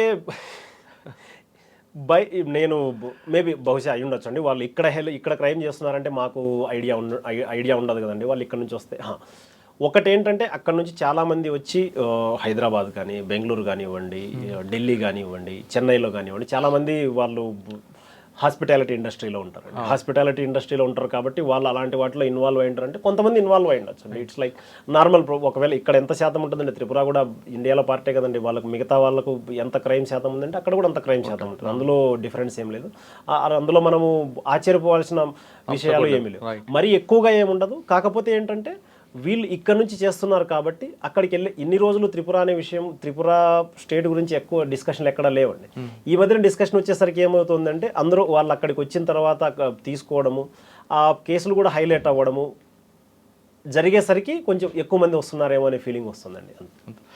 వాళ్ళు మీరు చాలా 2019 నుంచి ఎప్పటి నుంచి ఉన్నారండి? అవును, నేను 2019 సెప్టెంబర్ నుంచి రెగ్యులర్ చార్జ్ 5 years నుంచి ఉన్నారు. అక్కడ పబ్లిక్ మైగ్రేట్ అవ్వడానికి రీజన్ ఏంటి అనుకున్నారు? డెవలప్మెంట్ లేకపోవడం అనుకుంటారా, లేదంటే సోషో ఎకనామిక్ ప్రాబ్లం అనుకుంటున్నారా? అక్కడ డెవలప్మెంట్ లేకపోవడం అని కాదండి. అది త్రిపుర బేసికల్లీ అగ్రేరియన్ స్టేట్ అండి. అంటే మొత్తం వ్యవసాయం మీద ఎక్కువ ఆధారపడి ఉంటారు. వ్యవసాయం అంటే రైస్ ఎక్కువగా పండిస్తారండి అక్కడ, వెజిటేబుల్స్ది. తర్వాత రబ్బర్ ఇండస్ట్రీ, రబ్బరు చాలా ఉంటుంది. ఇండస్ట్రీ అంటే రబ్బర్ గ్రో చేస్తారు బాగా, రబ్బర్ చెట్లు ఎక్కువగా ఉంటాయి. వీటి మీద డిపెండ్ అయ్యి ఉండే వాళ్ళందరూ ఉంటారండి అక్కడ. మనకు ఎప్పుడైతే అవకాశాల కోసం అక్కడ ఉన్న అవకాశాలు సరిపోతుంది కదా, మనకి ఎప్పుడైతే యాస్పిరేషన్స్ పెరుగుతాయో, యాస్పిరేషన్స్ పెరిగి అవకాశాల కోసం చూస్తుంటారో వాళ్ళకి ఇమీడియట్గా మనకు వచ్చే ఏదైనా కానీ మనకు డెవలప్మెంట్ జరుగుతూ ఉన్నప్పుడు సెమీ స్కిల్డ్ కానీ మనం ఉంటాం కదండి, స్కిల్డ్, సెమీ స్కిల్డ్, అన్స్కిల్డ్ అని. స్కిల్డ్వి కొంచెం తక్కువగా ఉంటాయి. సెమీ స్కిల్డ్ వాళ్ళకు స్కిల్ అక్కడ లెవెల్ ఆఫ్ స్కిల్స్ పెరగడానికి కొంచెం టైం పడుతుంది. ఇమీడియట్గా మనకు వచ్చే జాబులు ఏంటంటే సెమీ స్కిల్డ్ ఆర్ అన్స్కిల్డ్. ఎప్పుడైతే ఈ సెమీ స్కిల్డ్ ఇవన్నీ ఎక్కువ హాస్పిటాలిటీ ఇండస్ట్రీలో ఉంటాయండి. హాస్పిటాలిటీ ఇండస్ట్రీ అంటే మనకు నర్సింగ్, ఈ మామూలుగా హోటల్స్, రెస్టారెంట్స్ కావచ్చు, టూరిజం కావచ్చు, ఇలాంటి వాటి కోసం ఎక్కువగా మైగ్రేట్ అవుతుంటారండి. అది యాక్చువల్గా మెయిన్ రీజన్. వాళ్ళ ఆస్పిరేషన్స్ అక్కడ ఫుల్ఫిల్ చేసుకోవడం కోసం ఇక్కడికి ఎక్కువగా మైగ్రేట్ అవుతుంది. అది మెయిన్ రీజన్. సార్ ఏఎస్పీగా మీకు బాగా గుర్తుండిపోయిన కేసు ఉంది అక్కడ? ఏఎస్పీగా లేదు కాదండి, నేను అడిషనల్ ఎస్పీగా ఉన్న టైంలో నాకు కేసు బాగా గుర్తుండి. నేను వెస్ట్ త్రిపురలో ఉన్నాను అప్పుడు. ఆ తర్వాత మళ్ళీ నేను అదే డిస్టిక్లో మళ్ళీ ఎస్పీగా కూడా ప్రమోట్ అయ్యాను. నేను అడిషనల్ ఎస్పీగా ఉన్నప్పుడు అక్కడ ఒక మైనర్ కిడ్నాప్ చేయబడింది. మైనర్ కిడ్నాప్ అంటే ఇనిషియల్గా మేము ఫ్యామిలీని వాళ్ళని విచారిస్తే వాళ్ళకి తెలిసింది ఏంటంటే తెలిసిన ఒక అబ్బాయితో తను వెళ్ళిపోయిందండి. సో తను ఎలోప్ అయిపోయిందని చెప్పి వీళ్ళు చెప్పారండి. మేము మామూలుగా జనరల్గా మైనర్ కిడ్నాప్ కాబట్టి అది అడిషనల్ ఎస్పీ లెవెల్ దాకా కొంచెం సీరియస్గా తీసుకుని ఎస్పీ లెవెల్ దాకా ఉంటుందండి అది. ఆ కేసు నేను బీయింగ్ అడిషనల్ ఎస్పీ నేను పర్సనల్గా నేను మానిటర్ చేస్తున్నాను. సో ఐఓ అంటాం కదా మనం, investigating officer and local station incharge, అక్కడ విమెన్ పోలీస్ స్టేషన్లో హ్యాండిల్ చేస్తున్నారండి ఇది. వాళ్ళు ఆ ఆఫీసర్స్ని వాళ్ళని పిలిచి అడిగితే బేసిక్ ఇన్వెస్టిగేషన్ అంతా చూసామండి, ఏం జరిగింది ఎలా అని చెప్పి. వాళ్ళు మాట్లాడింది అనమాట. వాళ్ళు 2 ఫోన్లు స్విచ్ ఆఫ్ అయిపోయాయి. వాళ్ళు ఎక్కడికి వెళ్ళారో తెలియట్లేదండి. అయితే కొద్ది రోజుల తర్వాత వాళ్ళ పేరెంట్స్ని వాళ్ళని తీసుకొచ్చాం మేము. ఆ అబ్బాయి ఎవరైతే వీళ్ళు సస్పెక్ట్ చేస్తున్నారో ఆ అబ్బాయి అమ్మాయి ఇద్దరు వెళ్ళిపోయి ఉన్నారు. వాళ్ళ పేరెంట్స్ని తీసుకొస్తే వాళ్ళ దగ్గర అసలు ఏ నెంబరు రావట్లేదండి. కానీ మేము ఆ సోషల్ మీడియాలో అది చూస్తూ ఉంటే ఒక ఈమో అని ఒక యాప్ ఉంటుంది. మనకి ఎలాగైతే వాట్సాప్ ఉందో వాళ్ళకి ఈమో అని బంగ్లాదేశ్లో బాగా వాడతారండి. ఆ ఈమోలో బంగ్లాదేశ్ నెంబర్స్ నుంచి కాల్స్ ఉన్నాయి. సో మాకు అది డౌట్ వచ్చిందండి, అక్కడ వీళ్ళు ఏదో బంగ్లాదేశ్తో మాట్లాడుతున్నారని చెప్పని. మళ్ళీ కొంచెం లోకల్గా మళ్ళీ నేను వాళ్ళతో మాట్లాడాను, ఏంటి ఇదని చెప్తే వాళ్ళు చెప్పారు ఇట్లా రిలేటివ్స్ ఉన్నారు సార్ వాళ్ళకి అట్లా. తర్వాత కొంచెం గట్టిగా వాళ్ళని కొంచెం గట్టిగా ప్రశ్నిస్తే వాళ్ళు అప్పుడు ఉన్నారని కానీ మాకు తెలియదు అన్నట్టు. మేము ఆ నంబర్ కలెక్ట్ చేసుకున్నామండి. నేను అప్పుడు ఉన్నది వెస్ట్ త్రిపుర డిస్టిక్, పక్కనే బంగ్లాదేశ్లో బ్రాహ్మణ్ బరియా డిస్టిక్ అని ఉంటుందండి అది. అక్కడ ఎస్పీతో మాట్లాడాను నేను. వాళ్ళకు ఫార్చునేట్లీ మాకు ఈ బార్డర్ డిస్ట్రిక్ట్స్తో మీటింగ్స్ ఉంటాయండి. సో ఆ ఎస్పీకి నాకు కొంచెం ముఖపరిచయం ఉండింది. మాట్లాడంగానే he received me well, like brother చెప్పండి ఏంటి ఇది అన్నట్లు. So I gave him that number. So ఇది ఉందండి ఇక్కడ, ఈ నంబర్కి నాకు లొకేషన్ కావాలి, ఎందుకంటే మనం ఇండియాలో తీసుకోలేం కదా, సర్వీస్ ప్రొవైడర్స్ లేరు, అది బంగ్లాదేశ్ ఫోన్. సో అక్కడ తీసుకున్నాం. వాళ్ళు ఒక లొకేషన్ ఇచ్చారు. వాళ్ళు ఒక లొకేషన్ ఇస్తే 2-3 రోజులు అబ్జర్వ్ చేసామండి. సో ఆ 2-3 రోజుల నైట్ అదే చోట ఉంటున్నాను. 2-3 రోజుల నైట్ అదే చోట ఉంటే ఇప్పుడు మేము వెళ్ళడానికి లేదు, వాళ్ళు వెళ్ళి పట్టుకున్నా వాళ్ళు రాకపోతే మేము చేయడానికి ఏం లేదు. సో మేమేం చేసామంటే మేము పోలీసులు డైరెక్ట్ అయితే వెళ్ళలేము కాబట్టి వాళ్ళ నాన్న ఇంకొక వాళ్ళ చిన్నాన్న వాళ్ళిద్దరిని మాట్లాడి ఫార్మల్గా పాస్పోర్ట్ వీసా వాళ్ళకి ఇప్పించి వాళ్ళని బంగ్లాదేశ్ పంపించామండి. సో వాళ్ళు బంగ్లాదేశ్ వెళ్ళిన తర్వాత వాళ్ళ రిలేటివ్స్ హౌస్ దగ్గర ఒక హోటల్లో ఉన్నారు. వాళ్ళు ఉన్న చోట బ్రాహ్మణ్ బరియా డిస్టిక్లో. సో అక్కడ ఏం జరిగిందంటే మేము వాళ్ళకి పంపించాం, వెళ్ళి ఒకసారి లోకల్ పోలీస్ స్టేషన్ మీరు ఒక నైట్ వెరిఫై చేయండి వాళ్ళు అక్కడ ఉంటున్నారు లేదో, నెక్స్ట్ నైట్ వీళ్ళు పోయి చూస్తారని. ఒకరోజు నైట్ థింక్ ఇది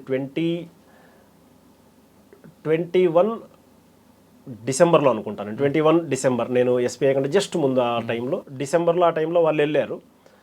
ఒకరోజు వెళ్ళి చూశారు, పోలీస్ లోకల్ కానిస్టేబుల్ వాళ్ళు ఉంటారు కదండి బంగ్లాదేశ్ వాళ్ళు, చూశారు వాళ్ళు ఉన్నారు వచ్చేసారు. So everything was ready. So మేము ఇంకా నెక్స్ట్ రోజు ఒక 10 మంది పోలీసులు అక్కడి మామూలుగా విమెన్ స్టాఫ్ వీళ్ళ అమ్మాయి వాళ్ళ నాన్న చిన్నాన్న అందరూ వెళ్ళారు. ఆ రోజు వెళ్ళి చూస్తలేదు.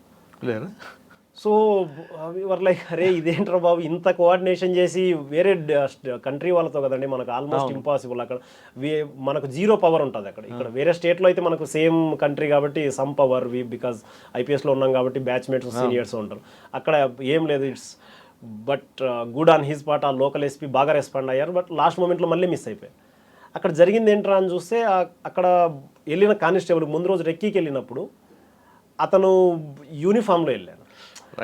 మేము ముందే చెప్పున్నాం వాళ్ళకి, ఆ డైరెక్షన్ ఎస్పీ నుంచి లోకల్ లెవెల్కు, బంగ్లాదేశ్లో ఎస్పీ నుంచి లోకల్ లెవెల్కి కూడా పాస్ అయిపోయింది అది. బట్ సమ్హౌ ఆ లోకల్ లెవెల్లో ఆ స్టేషన్లో ఆ కానిస్టేబుల్కి ఆ మెసేజ్ పాస్ అన్నవాళ్ళే. సో కానిస్టేబుల్ వచ్చేసరికి చూసి వాళ్ళకి తెలుసు కదా వాళ్ళు ఇండియా నుంచి పారిపోయినారు కాబట్టి వాళ్ళు వెళ్ళిపోయారు. మళ్ళీ వాళ్ళు ఢాకాకి వెళ్ళిపోయారు. అది ఎక్కడికి వెళ్ళిపోయారో తెలియదు. మళ్ళీ ఇక్కడ మీన్ వైల్ ఇక్కడ ఏం జరుగుతుందంటే ఇండియాలో మమ్మల్ని తీసుకెళ్ళి అసలు మాకు ఇందులో ప్రమేయం ఏం లేదు, పోలీసులు మమ్మల్ని ఇంట్రాగేట్ చేస్తున్నారు, వాళ్ళ జైలుకి వెళ్ళి ఉన్నారండి. ఇక్కడ వాళ్ళ అబ్బాయి వాళ్ళ అమ్మ నాన్నను మేము అరెస్ట్ చేసాం. బికాజ్ వాళ్ళే దీన్ని ముందే తెలుసు వాళ్ళకి వెళ్ళిపోతున్నారని, వాళ్ళే టికెట్లు కూడా కొనిచ్చి వాళ్ళని పంపించేశారు.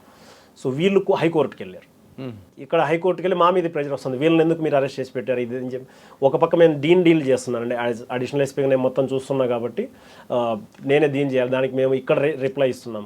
లేదు సార్, హైకోర్టుకు they are very much aware అని చెప్పి వాళ్ళకి కాల్ రికార్డ్స్ అవన్నీ ఇచ్చినప్పటికీ వాళ్ళు లేదు మాకు ఇదేం అవ్వట్లేదు, వీళ్ళు మమ్మల్ని అన్నెసరీ మమ్మల్ని కస్టడీలో పెట్టుకున్నారు, మేము ఉండాల్సిన అవసరం లేదు, బెయిల్ అని. హైకోర్టు ఒక టైంలో బెయిల్ కూడా ఇచ్చేసింది. వాళ్ళు బెయిల్ ఇచ్చేసిన తర్వాత వాళ్ళు బయటకు వచ్చిన తర్వాత ఇంకా డిఫికల్ట్ అవుతుందండి. వాళ్ళకి అర్థమైపోయింది, అంటే మేము రెగ్యులర్గా వాళ్ళని ఎతుకుతున్నాం, మేము ఎవరెవరితో మాట్లాడుతున్నాం అనేది. సో వాళ్ళు అది కూడా ఒక రీజన్ అండి వాళ్ళకి డౌట్ రావడానికి. ఎప్పుడైతే వీళ్ళకి బెయిల్ వచ్చేసిందో వాళ్ళు అక్కడికి పాస్ ఆన్ చేశారు, అరే పోలీసులు రావచ్చు అని చెప్పి. అందుకోసం ఆ ముందు రోజే ఇది జరిగేసరికి వాళ్ళు పారిపోయారు. సో ఆ లోకల్ ఎస్పీ కూడా చాలా ఫియర్, జగదీష్ ఇంతకంటే మేమేం చేయగలమని చెప్పి. సార్ మళ్ళీ ఇంకొక 10 రోజులు టైం పట్టింది. ఆ లోపు దాదాపు 22 జనవరి వచ్చేసిందండి. చలికాలం, చాలా ఇంటెన్స్గా చలి ఉంటుంది. ఆ లేట్ నైట్ ఆ లొకేషన్స్ అవి ట్రాక్ చేయడం కోసం కానీ, లేదు ఆ లోకల్ ఏరియాలో ఇంటెలిజెన్స్ కలెక్ట్ చేయడం కూడా ఆ పోలీసులు కూడా అంతగా మనం ఇబ్బంది పెట్టలేము. ఇబ్బంది ఏంటి అసలు, మనం వాళ్ళ రిక్వెస్ట్ మాత్రమే చేయగలం, ఇంకేం చేయలేము. మళ్ళీ చూడంగా వాళ్ళ దగ్గర ఇంకొక నెంబర్ దొరికిందండి. మళ్ళీ ఆ నెంబర్ దొరికితే సేమ్ మళ్ళీ ఒకసారి ఆయన రిక్వెస్ట్ చేశాము, సార్ ఇట్లా ఇదని చెప్తే వీఆర్ రియల్లీ ఫార్చునేట్. యాక్చువల్లీ ఆ టైంలో నేను చాలా లక్కీ అనుకుంటానండి. వాళ్ళు హీ రెస్పాండెడ్ ఎవ్రీ టైం. మళ్ళీ ఒక 4-5 రోజులు తీసుకున్నాను. చూస్తే సేమ్ ఢాకాలో ఒక హోటల్లో చూపిస్తే మళ్ళీ ఆ బ్రాహ్మణ్ బరియా నైబరింగ్ డిస్ట్రిక్ట్ ఎస్పీ అక్కడ ఎస్పీతో మాట్లాడి సార్ ఈసారి మాత్రం మనం రెక్కీలు ఇలాంటివి ఏమొద్దు, వీ విల్ డైరెక్ట్లీ స్ట్రైక్, ఉందంటే దొరుకుతారు, లేదంటే ఇంక మనం ఏం చేయలేము దానికి అని చెప్పి. ఢాకాలో జనవరి 6th or 26 ఎగ్జాక్ట్ ఆ డేట్ గుర్తు రావట్లేదు నాకు. సో జనవరి 20 మా లొకేషన్ చూసి డైరెక్ట్లీ వీళ్ళ చిన్నాన్న నాన్న వీళ్ళిద్దరిని ఇక్కడి నుంచి ఆ 10-15 రోజులు వాళ్ళు బంగ్లాదేశ్లోనే పెట్టామండి. బేర్ యువర్ ఎక్స్పెన్సెస్, మీరు ఎలాగోలా ఉండండి అని చెప్పి. So he was well of person, ఆయనకు అదా ఫైనాన్షియల్గా ఏం ప్రాబ్లమ్స్ లేవు. సో హీ వెంట్ టు ఢాకాలో వెళ్ళి మనకు 4-5 రోజులు ఉన్నారు. ఎప్పుడైతే లొకేషన్ కన్ఫర్మ్ అయిందో ఆ ఢాకా వాళ్ళతో ఈ బ్రాహ్మణ్ బరియా ఎస్పీనే మళ్ళీ అక్కడి కమిషనర్ వాళ్ళతో మాట్లాడి ఒక 10 members టీం ఇచ్చారండి. పోయి డైరెక్ట్ హోటల్ని సరౌండ్ చేసి రాత్రి అరౌండ్ అర్లీ మార్నింగ్ అనుకోండి 1:30-1:35 చూస్తే వాళ్ళు హోటల్లో ఉన్న ఇద్దరిని పట్టుకున్నామండి.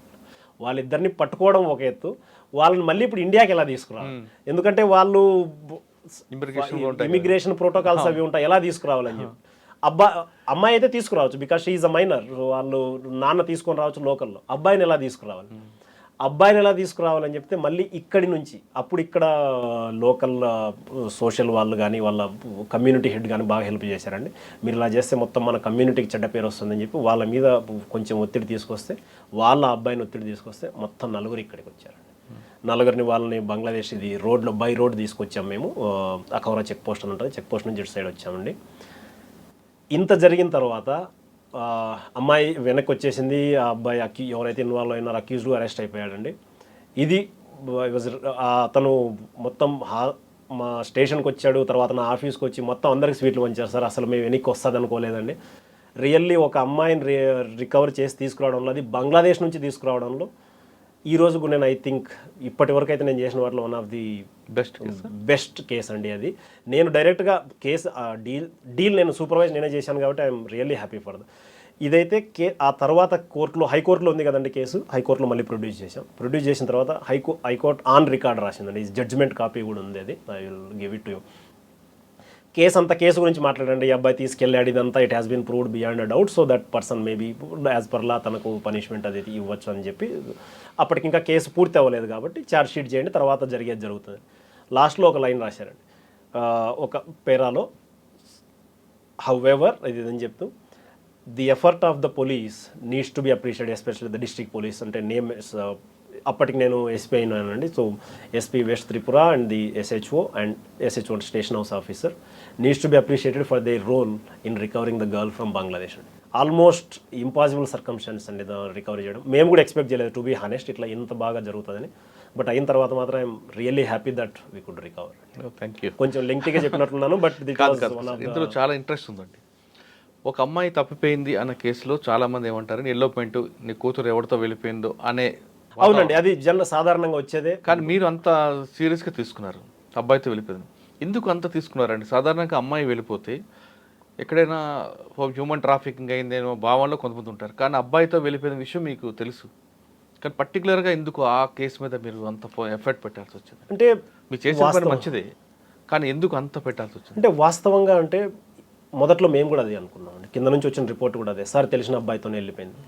బట్ కొంచెం లోతుగా వెళ్ళి పరిశీలించేసరికి తెలిసిన అబ్బాయి వెళ్ళిపోయింది, కానీ అతనికి ఇంతకు ముందే 2-3 అఫైర్లు ఉండడం, అవన్నీ చూసిన తర్వాత మాకేమనిపించిందంటే ఇది హ్యూమన్ ట్రాఫికింగ్ కాకపోవచ్చు, కానీ తను ఖచ్చితంగా ఆ అబ్బాయి చేతిలో మోసపోతుంది, అట్లీస్ట్ దాన్ని అయితే మనం ఆపగలమని చెప్పి. Okay okay. కంటిన్యూస్గా ప్లస్ మనకు వాళ్ళు లోకల్ ఏరియాలో కూడా వాళ్ళు నాకు అందరూ వ్యక్తిగతంగా కూడా పరిచయం ఉండటం, వాళ్ళతో నేను మాట్లాడుతున్నప్పుడు వాళ్ళతో నేను ఫీడ్బ్యాక్ తీసుకున్నప్పుడు, లేదు సార్ తను చాలా మంచిది, అబ్బాయి మాయమాటలు చెప్పి తీసుకెళ్ళాడు, ఇంకా వాళ్ళ నాన్న ఆస్తి మీద అతను కన్నేసాడు, ఇలాంటివన్నీ ఎప్పుడైతే వచ్చాయండి నాకు అనుమానం వచ్చింది. ఎందుకంటే వీళ్ళు ఇది ఖచ్చితంగా మోసపోతున్న కేసు అని చెప్పి. ప్లస్ వాళ్ళ అబ్బాయి తీసుకెళ్ళి బంగ్లాదేశ్కి తీసుకెళ్ళి ఉండటము, లేదు నిజంగా వాళ్ళకి ఏదన్నా పెళ్లి చేసుకోవాలని అట్లుందంటే ఇండియాలోంచి వేరే స్టేట్కి వెళ్ళి వాళ్ళు పెళ్లి చేసుకోవచ్చు, లేదంటే ఇండియాలోనే పెళ్లి చేసుకోవచ్చు వాళ్ళు. అంటే వాడు బ్యాడ్, ట్రాక్ రికార్డ్ బ్యాడ్ ఉందని ట్రాక్ రికార్డ్ బ్యాడ్గా ఉంది, కొంచెం ఇన్వెస్టిగేషన్కి వెళ్తే అర్థమైపోయింది. మనం ఇది నేను జనరల్గా మీరు కూడా ఇప్పుడు మెచ్యూరిటీ కదండి, మనకు ఒక ఏజ్ వచ్చిన తర్వాత తెలిసిపోతుంది ఇది యాక్చువల్గా ఎలోప్మెంట్ కేసు అంటే ఇద్దరు కలిసి ఇష్టపూర్వకంగా వెళ్ళారా, లేదంటే ఒకరు ఇంకొకరిని మోసం చేసి తీసుకెళ్లారా అన్నది. మొదటి కేసు అయినప్పుడు మీరు చెప్పినట్లు అంత సీరియస్గా దాంట్లో మనం చేయడానికి ఏమున్నదండి, ఇద్దరు ఇష్టపూర్వకంగా వెళ్ళారు కాబట్టి. బట్ రెండోది ఏంటంటే ఎప్పుడైతే మోసం అనే కోణం అందులోకి వస్తుందో మనం దృష్టి పెట్టాల్సి ఉంటుందండి యాజ్ అ పోలీస్ ఆఫీసర్. అది మనం మీరు అక్కడ ఆ స్మెల్ ఐడెంటిఫై చేసి ఎప్పుడైతే అది వచ్చిందో ఇంకొంచెం సీరియస్గా తీసుకున్నామండి. ప్లస్ బంగ్లాదేశ్ నుంచి కదా, సో పర్సనల్గా కూడా ఛాలెంజ్గా తీసుకున్నాం, చూద్దాం మనం whether we can recover it or not అని. సో ఫార్చునేట్లీ ఎస్పీగా వచ్చారు అదే జిల్లాలో. అవునండి. అప్పుడేం ఉన్నాయండి ఎక్కువ? ఫస్ట్ అండి అసలు త్రిపురలో గత 25 ఏళ్లలో అది క్యాపిటల్ డిస్ట్రిక్ట్ అండి, క్యాపిటల్ డిస్ట్రిక్ట్లో అడిషనల్ ఎస్పీ నుంచి ఎస్పీగా ప్రమోషన్ ఉన్నప్పుడు ఫస్ట్ డిస్ట్రిక్ట్ ఎవరికి ఇవ్వలేదండి. So even I was surprised, అంటే మేబీ ఈ కేసు వల్ల కావచ్చు, లేదంటే ఇంకా 2-3 ఇన్స్టెన్సెస్ జరిగాయండి. సో వీటి వల్ల సీఎం సార్ బహుశా ఈజ్ ఫిట్ ఫర్ దట్ అని చెప్పవచ్చు. 25 ఏళ్ళు ఎవరికి ఇవ్వలేదండి ఆ పోస్టింగ్ ఇచ్చారు. I was really happy. So ఎప్పుడైతే ఇచ్చారో మనకు ఒకటేసారి అంత గురుతర బాధ్యత అంటారు కదండి, మనం ఎక్స్పెక్ట్ చేయలేదు, మనకి ఇచ్చారు.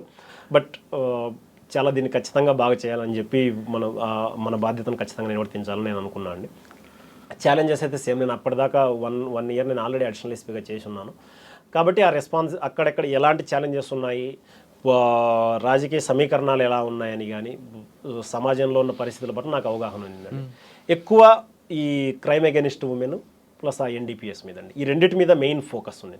బట్ క్యాపిటల్ డిస్ట్రిక్ట్ అయ్యేసరికి వీఐపీ మూవ్మెంట్ కూడా ఎక్కువగా ఉంటుంది అక్కడ, సీఎం గవర్నర్ మొత్తం స్టేట్ పవర్ అంతా అక్కడే కాన్సన్ట్రేట్ అయి ఉంటుంది కదండి, కాబట్టి ఇవి కూడా అన్నీ మనం మేనేజ్ చేసుకోవాల్సి ఉంటుంది. చాలా మంచి ఎక్స్పీరియన్స్ అండి. It was challenging. Almost morning 7కి స్టార్ట్ అవుతుందండి అక్కడ. మార్నింగ్ 7కి స్టార్ట్ అయితే ఇంకా నైట్ ఎప్పుడు ఫోన్ ఆఫ్ అవుతుందో కూడా తెలియదు. కొద్ది రోజుల తర్వాత ఎలా అయిపోతే ఇట్లా మాట్లాడుతుంటే కూడా ఫోన్ సైడ్ చూస్తాను, ఏదో ఫోన్ రింగ్ అవుతున్న ఫీలింగ్ వచ్చింది. ఫర్ అబౌట్ 9-10 months కంటిన్యూస్లీ అదే పని. My family was ever taking the maximum heat అన్నట్లు, అంటే నేను మాట్లాడేవాడిని కాదు, ఎవరు వచ్చినా ఫోన్ అని. మార్నింగ్ 7కి ఉంటుందండి యాక్చువల్గా, 7 to 8. నేను కింద వాళ్ళతో ఫీడ్బ్యాక్ తీసుకొని మళ్ళీ పైన సీనియర్స్కి ఫీడ్బ్యాక్ ఇచ్చేది. అక్కడితో స్టార్ట్ అయితే నైట్ ఎప్పుడు ఎండ్ అవుతుందో లేదు, 12-1. అక్కడ సెట్ కాన్ఫరెన్స్ అక్కడ మాకు కాన్ఫరెన్స్ అంటే మేము ఇండివిజువల్గా తీసుకుంటామండి. ఎన్ని పోలీస్ స్టేషన్ అంటే మీకండి? నా కింద 16 ఉండేవండి అప్పుడు. 16 ఇండిపెండెంట్గా తీసుకుంటానండి నేను. ఒక కాన్ఫరెన్స్లో తీసుకుంటాం, బట్ కాన్ఫరెన్స్ రెగ్యులర్గా అవసరమైతే తీసుకుంటామండి. బట్ ఇండివిజువల్గా ఫీడ్బ్యాక్ తీసుకొని ఆ తర్వాత ఇంపార్టెంట్ కేసెస్ అండి, కేసెస్ అయితే చాలా ఉంటాయి మనకు. ఇంపార్టెంట్ కేసెస్ని మనం సీనియర్స్ సార్ ఇది అన్నట్లు మనం బ్రీఫ్ చేస్తాం. సార్ మీరు మార్నింగ్ 7 o'clock స్టార్ట్ చేస్తే ఎక్కువ డిఎస్ఆర్ ఏమొస్తుంటాయండి? ఓకే, మేము సిచ్యువేషన్ రిపోర్ట్ అంటామండి. సో సారీ, ఇక్కడ డిఎస్ఆర్ అంటారు, మేము సిట్రేప్ అంటామండి, సిచ్యువేషన్ రిపోర్ట్. బేసికల్గా మాకు ముందు రోజు రాత్రే కంట్రోల్ రూమ్ నుంచి మెసేజ్ వచ్చేస్తుందండి, లేట్ నైట్ సార్ ఇవి కేసెస్ ఉన్నాయి ఇదేంటని. మనకు అప్పుడే ఒక అవగాహన వచ్చేస్తుంది ఏవేవి ఇంపార్టెంట్ ఉన్నాయి ఇదని చెప్పి. ఆ ఇంపార్టెంట్ కేసు మీద రాత్రే మాట్లాడేస్తాం, బట్ మార్నింగ్ ఒకసారి మళ్ళీ బ్రీఫ్ తీసుకుంటాం, ఏమన్నా నైట్ ఏమైనా డెవలప్మెంట్స్ ఉన్నాయా అని. ఇది కాకుండా రాత్రిపూట మళ్ళీ ఏమన్నా నైట్ ఏదైనా జరిగిందనుకోండి, ఏదైనా విఐపి సెక్యూరిటీ దాని మీద కావచ్చు, లేదంటే ఏదైనా హీనస్ క్రైమ్స్ అలాంటివి కావచ్చు, లేదంటే లార్జ్ స్కేల్ డ్రగ్స్ సీజర్స్ అలాంటివి కావచ్చు, వీటి మీద ఎక్కువ ఫోకస్ చేస్తూ ఉంటామండి. లేదంటే నార్మల్ బ్రీఫింగ్ జరుగుతూ ఉంటుంది అంతే అండి. ఎక్కువ ఏమేమి కనిపిస్తుంటాయండి? అంటే 376 ఉంటాయా, లేదా ఎన్డీపీసీ ఉంటుందా, 354 ఉంటాయా, 324 ఉంటుందా, 325 ఉంటాయా? ఎక్కువ ఎన్డీపీఎస్ అండ్ 325 అండి, hurt and assault cases. Fortunately in ఆ పరంగా చూసుకుంటే ఐ ఫీల్ హ్యాపీ. త్రిపురలో అవి చాలా తక్కువ ఉంటాయండి. 376 పోక్సో కేసెస్ తక్కువ ఉంటాయి. 354B ఉంటుందండి మా మాలెస్టేషన్, అది ఈవ్ టీజింగ్ కూడా చాలా తక్కువ ఉంటుంది. మాలెస్టేషన్ అలిగేషన్స్ అవి ఉంటాయండి, బట్ మిగతా కొంచెం తక్కువ. ఇప్పుడు కొంచెం పోక్సో అవి కూడా ఒకటి రెండు వస్తున్నాయి, but compare to other states or other places relative తక్కువ ఉంటుంది. అచ్చా, మీకు కింద స్థాయి సిబ్బంది సపోర్ట్ చేస్తుంటారా? ఎక్కడో సౌత్ ఇండియా నుంచి వచ్చారు అని ఫీలింగ్ ఉంటుందా? లేదు మిమ్మల్ని ఓన్ చేసుకొని వాళ్ళు? అలా ఎప్పుడు లేదండి. మనకు ఐపీఎస్లోనే ఉంది కదండి, ఇది పేరులోనే ఉంది ఇండియన్ పోలీస్ సర్వీస్ అని. I don't. కానీ కొన్ని స్టేట్లో వాళ్ళు ఓన్ చేసుకోరు కదండి, మన స్టేట్ కాదు అనే ఒక ఫీలింగ్ చూపిస్తుంటారు. నేనైతే ఎక్కడ అట్లా ఫీల్ అవ్వలేదండి. మేబీ ఒకటి రెండు చోట్ల ఏమైనా ఉందేమో నాకు తెలియదు. నేను ఇంటరాక్ట్ అయిన వాళ్ళు అందరితో, మా బ్యాచ్మేట్లు అందరితో కూడా త్రిపురలో ఉన్నది మెజారిటీ ఉన్నది అక్కడ ట్రైబల్ పాపులేషన్, బెంగాలీ పాపులేషన్ కాబట్టి వాళ్ళు ఇద్దరూ ఆఫీసర్ బయట సైడ్ నుంచి వెళ్ళిన ఆల్ ఇండియా సర్వీస్ ఆఫీసర్స్ని అంటే వాళ్ళ ఒక భాగం లాగానే చూస్తారండి. అలా ఎప్పుడు మేము బయట వాళ్ళం అనే ఫీలింగ్ ఎప్పుడు రాదు. వాళ్ళని చూసినప్పుడు కూడా మనం it is an integral part of India, అందరితో మనం కలిసే ఉన్నామనే ఫీలింగే ఉంటుందండి. బయట వాళ్ళమనే మనం ఎలినేటెడ్గా ఎప్పుడు ఫీల్ అవ్వమండి. అచ్చా, అలా సార్ మార్నింగ్ సెట్ కాన్ఫరెన్స్ అయిపోతుంది, తర్వాత మీరు రెగ్యులర్ ఉంటాయి కదా. అక్కడ ఒకవేళ నైట్ ఏదో ఒక మేజర్ కేసు అయింది అనుకోండి, 325లోనే ఎవరికో పట్టుకొచ్చారు, మీ వాళ్ళు తీసుకొచ్చారు, పొలిటికల్ ప్రెజర్ ఉంటుంది అక్కడ, వాడిని పంపించండి అని? చాలా తక్కువ అండి. ఇక్కడ ఏంటంటే మనకు జనరల్గా ఏదైనా మరీ సెన్సిటివ్ కేసెస్ అయితే ఇలా ఉంది అలా ఉంది అని మనకి ఏదైనా ఇన్ఫర్మేషన్ ఉంటుందేమో, కానీ లేదంటే నార్మల్గా మనం డే టు డే యాక్టివిటీలు ఏదైనా కేసు చేసినప్పుడు ఇలాంటి వాటప్పుడు అలాంటిది ఏం జరగదండి. ఇంకా అంటే పోలీసింగ్లో పొలిటికల్ ఇంటర్ఫరెన్స్ ఉంటుందా ఉండదు అక్కడ? చాలా తక్కువ అండి. ట్రాన్స్ఫర్ విషయంలో కానీ లేదా వేరే విషయంలో కానీ లేదండి, అలాంటిది ఏమి ఉండదు. ఒకటి ఏంటంటే ఒకవేళ ట్రాన్స్ఫర్ విషయంలో ఎవరన్నా కానీ, ఇప్పుడు నేను ఎస్పీగా ఉన్నానండి, నా దగ్గర ఇద్దరు రిక్వెస్ట్ తీసుకొని వస్తారు, సార్ ఇది చూడండి అన్నట్లు అని చెప్పి, అంతవరకే ఉంటుంది. మీరు కుదిరితే చూడండి అన్నట్లే ఉంటుంది, కానీ మీరు ఖచ్చితంగా ఇది చేయాల్సి ఉంటుంది అనేది లేదండి. ఇంతవరకు నేను 3 years అవుతుంది ఆల్మోస్ట్ ఎస్పీగా తీసుకొని. నేను చేసిన ఏ ట్రాన్స్ఫర్ పట్ల కానీ కొంతమందికి డిసప్పాయింట్మెంట్ ఉండిండొచ్చు, లేదు సార్ ఇది కుదరదు మీరు మార్చాలన్నట్లు, అట్లా ఎప్పటికీ రాలేదండి. అన్ని కూడా ఆఫీసర్ పోస్టింగ్లే, ఆఫీసర్స్వి కావచ్చు, కానిస్టేబుల్స్వి కావచ్చు, ఏదైనా కానీ మనం ఆఫీసర్ డెసిషన్ మేకింగ్ మీద నడుస్తుందండి. అవును, పొలిటికల్ వాళ్ళది ఇన్వాల్వ్మెంట్ ఉండదు. ఇన్వాల్వ్మెంట్ ఉండదు. డే టు డే యాక్టివిటీస్లో ఎప్పటికీ లేదండి. ఏదైనా ఉంటే మరీ సెన్సిటివ్గా ఉంది అంటే ఇలా ఇది చూడండి సార్ కొంచెం అన్నట్లు అని చెప్పి రిక్వెస్ట్ వస్తుంది, అది మామూలుగా వస్తుందని, అంతకుమించి ఇంకెక్కడ లేదు. అలాంటిది ఫస్ట్ పోస్టింగ్ చేశారు కదా మీరు, వీవీఐపీ మూవ్మెంట్ ఎక్కువ ఉంటుంది అంటారు. సాధారణంగా మా దగ్గర కొన్ని ప్రాంతాల్లో వీవీఐపీ వస్తున్నారంటే 3 గంటల ముందే అక్కడ రోడ్డు మీద ఉండి వాళ్ళని చాలా ఇబ్బంది పడుతుంటారు. అంటే ఒక మెన్ కానిస్టేబుల్ అక్కడికి వచ్చి 3 గంటల ముందు నుండే ఉంటాడు. ఆ సర్వీస్ ఆ రోజంతా ఆయనకి ఎనర్జీ అంతా వేస్ట్ అయిపోతుంది. మీ దగ్గర కూడా అలాగే ఉంటుందా, లేదు వీఐపీ వచ్చిన ఒక 1/2 hour బిఫోరే ఉంటుందా? ఇది 1/2 hour 3 hours అనేది కాదండి, మనకున్న షెడ్యూల్ ప్రకారం డిపెండ్ అవుతుందండి. ఇప్పుడు ఇక్కడ మనం మీరు హైదరాబాద్లో ఉన్నారు, హైదరాబాద్లో నేను అక్కడ క్యాపిటల్ సిటీ అగర్తలాలో ఉన్నాను అనుకోండి, మనకు సీఎం సార్ మూవ్మెంట్ ఎలా ఉంటుంది, ఎక్కడి నుంచి ఎక్కడికి వెళ్తారని ఆల్రెడీ తెలిసిపోయి ఉంటుంది. ఇక్కడ మనకు 2-3 గంటల నుంచి చేయాల్సిన అవసరం ఉండదు. మీరు హైదరాబాద్లో చూసినారు కదా, మనకి ఎప్పుడు 2-3 గంటలు ఎప్పుడు ఆపరు. మన సీఎం గారి ట్రాఫిక్ ఆపుతారని కదండి, నాకు అర్థమైంది. మీరు కానిస్టేబుల్ మనకు స్టాఫ్, లోవర్ స్టాఫ్ను కూడా ఇక్కడ చూడండి, ఎప్పుడైనా కానీ విత్ ఇన్ హైదరాబాద్ ఉన్నప్పుడు ఇది రొటీన్ యాక్టివిటీ కాబట్టి ఇక్కడ అంతా సెట్ ప్రోటోకాల్స్ ఉంటాయి కాబట్టి ఇక్కడ ఎప్పుడు 3 hours ముందర కానీ 4 hours ముందర కానీ డిప్లాయ్ చేయరు. మీరు చూసే ఉంటారు, ఇక్కడ నేను పర్సనల్గా కూడా చూశాను, ఇక్కడ ఎప్పుడు చేయరు. బట్ ఎప్పుడైతే రూరల్ ఏరియాస్లోకి వెళ్తుందో, ఎప్పుడైతే అవుట్ సైడ్ క్యాపిటల్ సిటీ వెళ్తుందో మనకు ఖచ్చితంగా అవగాహన ఉండదండి. అప్పుడు మనకు షెడ్యూల్ సపోజ్ మార్నింగ్ 11కి విజిట్ చేస్తారన్నారు అనుకోండి, 11కి విజిట్ చేస్తారంటే అట్లీస్ట్ 1.5 hour బిఫోర్ మన ఫోర్స్ డిప్లాయ్ అయి ఉంటుంది. మేము చూసుకునే దాన్ని బట్టి ఒక్కొక్కసారి లేట్ అయిందనుకోండి, లేట్ అయిందంటే సీఎం సార్కి వేరే షెడ్యూల్ వల్ల లేదంటే ఇంకొక ఏదైనా మీటింగ్ ఎక్స్టెండ్ అవ్వడం వల్ల లేట్ అయ్యే ఛాన్సెస్ ఉంటాయి, అది సాధారణం అండి. దాన్ని బట్టి లేట్ అవుతుందేమో కానీ అండి, బట్ ఇన్ జనరల్ పోలీస్ అక్కడే కాదండి, ఎక్కడైనా ఇండియాలో ఎక్కడైనా కూడా ఒక ప్రోటోకాల్ ప్రకారమే ఉంటుంది. అందులో ఒక 1/2 hour అటు ఇటు ఉండొచ్చండి. వాళ్ళు కింద వాళ్ళు 3-4 గంటలు నిలబెట్టాలని మా ఉద్దేశము కాదు, అట్లా నిలబెట్టి ఉండాలని రాజకీయ నాయకులు ఎవరు అలా కోరుకోరు. ఆ సందర్భం బట్టి అలా జరిగి ఉండొచ్చేమో, కానీ మీరు కోరుకోరు. కానీ కొంతమంది ఆఫీసర్లు పొలిటీషియన్ యొక్క మెప్పు పొందాలని ఉదయం 3 గంటలకు నిల్చోబెడతారు, ఎప్పుడో సాయంత్రం విత్డ్రా చేస్తుంటారు.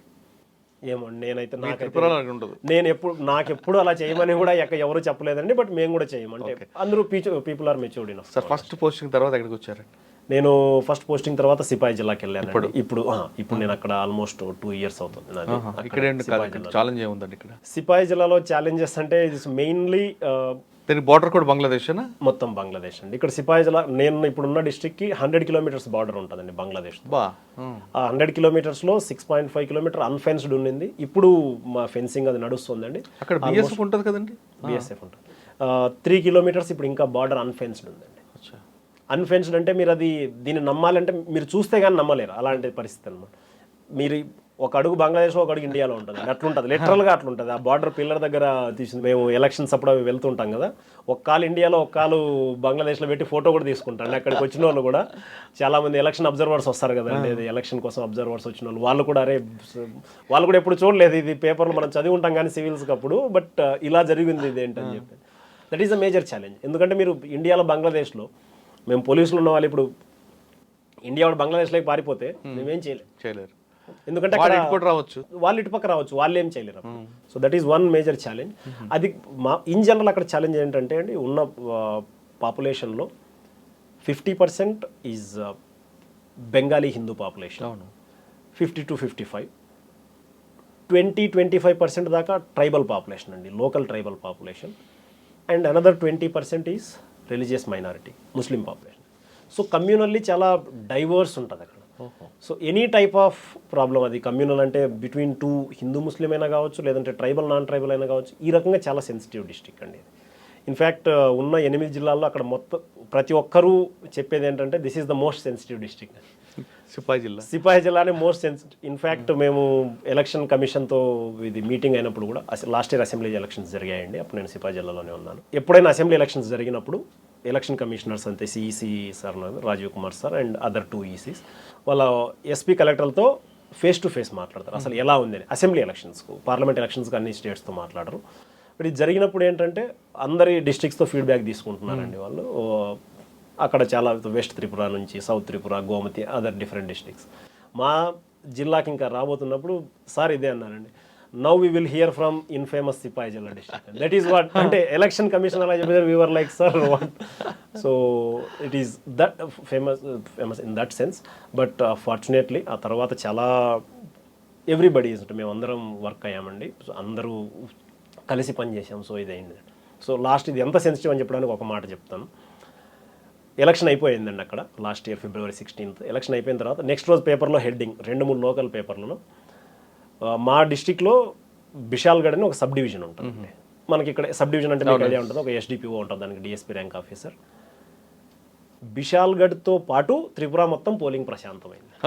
అది ఆ హెడ్డింగ్ అండి. చూడండి, అంటే మనకి ఇక్కడ ఏదైనా ఉంది అంటే ఒక బిషాల్గఢ్తో పాటు త్రిపుర మొత్తం ప్రశాంతంగా, మొత్తం అంత అండి. అది అంటే ఖచ్చితంగా నేను అక్కడ ఛార్జ్ తీసుకున్నప్పుడు అయితే నేను మామూలుగా ఎస్పీ అయిన తర్వాత కూడా మేము కూరగాయలు అది కొనడానికి నేను వైఫ్ ఇద్దరం కలిసి వెళ్ళేవాళ్ళం అండి. మాకు సరదా, అంటే కొంచెం అట్లయినా బయట తిరగడానికి ఉంటుందని ఇద్దరం కూరగాయలు కొనడానికి వెళ్ళేవాళ్ళం. వెస్ట్ త్రిపురలో ఉన్నప్పుడు ఏం ప్రాబ్లం రాలేదు. బట్ బిషాల్గఢ్ అక్కడికి వెళ్తాను, నాకు పర్సనల్ పక్కన ఉన్న సెక్యూరిటీ కూడా సార్ ఇక్కడ బయట తిరగకండి సార్, ఇది చాలా డేంజరస్ ప్లేస్ సార్. అది ఎంతలా చెప్పారంటే నేను ఆఫీస్కి వెళ్ళిన తర్వాత వైఫ్కి కూడా ఎక్కువ కదా మేడం చెప్పి ఆ తర్వాత తను ఇంటికి రావడానికి కూడా ఇష్టపడేది కాదు. వెళ్తే ఇద్దరం వెళ్దాం, నువ్వు ఒక్కని మాత్రం ఇక్కడ ఉండటానికి. ఎందుకండి అంత అంటే వాళ్ళు లోకల్ అట్లా ఎందుకు చెప్పారండి, వాళ్ళు ఎందుకు చెప్పారో నాకు తెలియదు.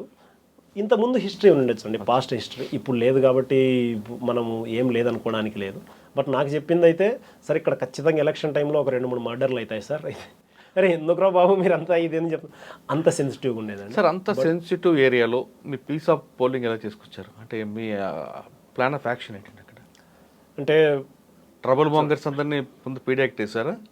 అంటే ఇంకా ప్రివెంటివ్ డిటెన్షన్ అంటాం కదండి. నేను ఇది చేశానని నాకు జనరల్గా అంత గొప్పలు చెప్పుకున్న అట్లా నాకు అంటే కొంతమంది ఆఫీసర్లు ఏం చేస్తారంటే ఇటువంటి ట్రబుల్ మాంగర్స్ అందరినీ తీసుకొచ్చి పీడియాక్ట్ పెట్టడం, లేదా ప్రీవియస్ రికార్డ్ చూపించడం, ఆఫీసర్ యొక్క టాలెంట్ని ముందు ఒక వార్నింగ్ ఇవ్వడం, కాషన్ ఇవ్వడం, ఇటువంటి తీసుకొచ్చారా? మిక్స్ ఆఫ్ మీరు ఎందుకంటే అంత ప్రయారిటీ ఉన్న ఎలక్షన్ కమిషన్ ఐడెంటిఫై చేసిన జిల్లాలో పీస్ ఆఫ్ పోలింగ్ జరగడం ఉంది, ప్లాన్ ఆఫ్ యాక్షన్ జరిగితే వెళ్తుంది. బేసికల్గా మేము చేసింది ఒకటే అండి. అక్కడికి వెళ్ళిన తర్వాత నాకు కూడా ఫస్ట్ మేజర్ ఎలక్షన్ కంటే నేను ఎస్పీ అయిన తర్వాత 1 yearలో అసెంబ్లీ ఎలక్షన్ అనేది ఇక్కడ ఉన్నట్లు మనకు మిగతా కంట్రీ అంతా తీసుకుంటే త్రిపురలో పోలింగ్ చాలా ఎక్కువ ఉంటుందండి. 90%కి ఎప్పుడు తగ్గదు పోలింగ్.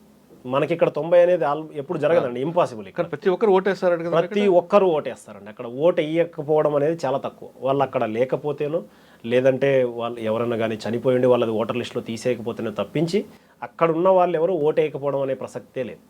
ఓటు వేసే తీరుతారు, ఎందుకంటే అబౌవ్ 90% అనుకుంటారు. అంతే, ఖచ్చితంగా వాళ్ళు ఓటు మాత్రం మిస్ అవ్వరండి అది. సో అంత ఇంటెన్స్గా ఉంటుంది కాబట్టి అక్కడ పోలింగ్ పర్సెంటేజ్ చాలా ఎక్కువ ఉంటాయి, క్లాషెస్ కూడా ఎక్కువ ఉంటాయి. బికాజ్ ఎవ్రీబడి ఈజ్ ఐడెంటిఫైడ్, అంటే ఈ పార్టీనా ఆ పార్టీనా అనేది ఉంటుంది. కాబట్టి మేము తీసుకున్న ఫస్ట్ స్టెప్ ఏంటంటే యాజ్ డిస్ట్రిక్ట్ ఎస్పీ పైనుంచి కూడా మాకు వచ్చిన గైడెన్స్ ఇది, ప్రతి ఒక్కరితో మాట్లాడండి.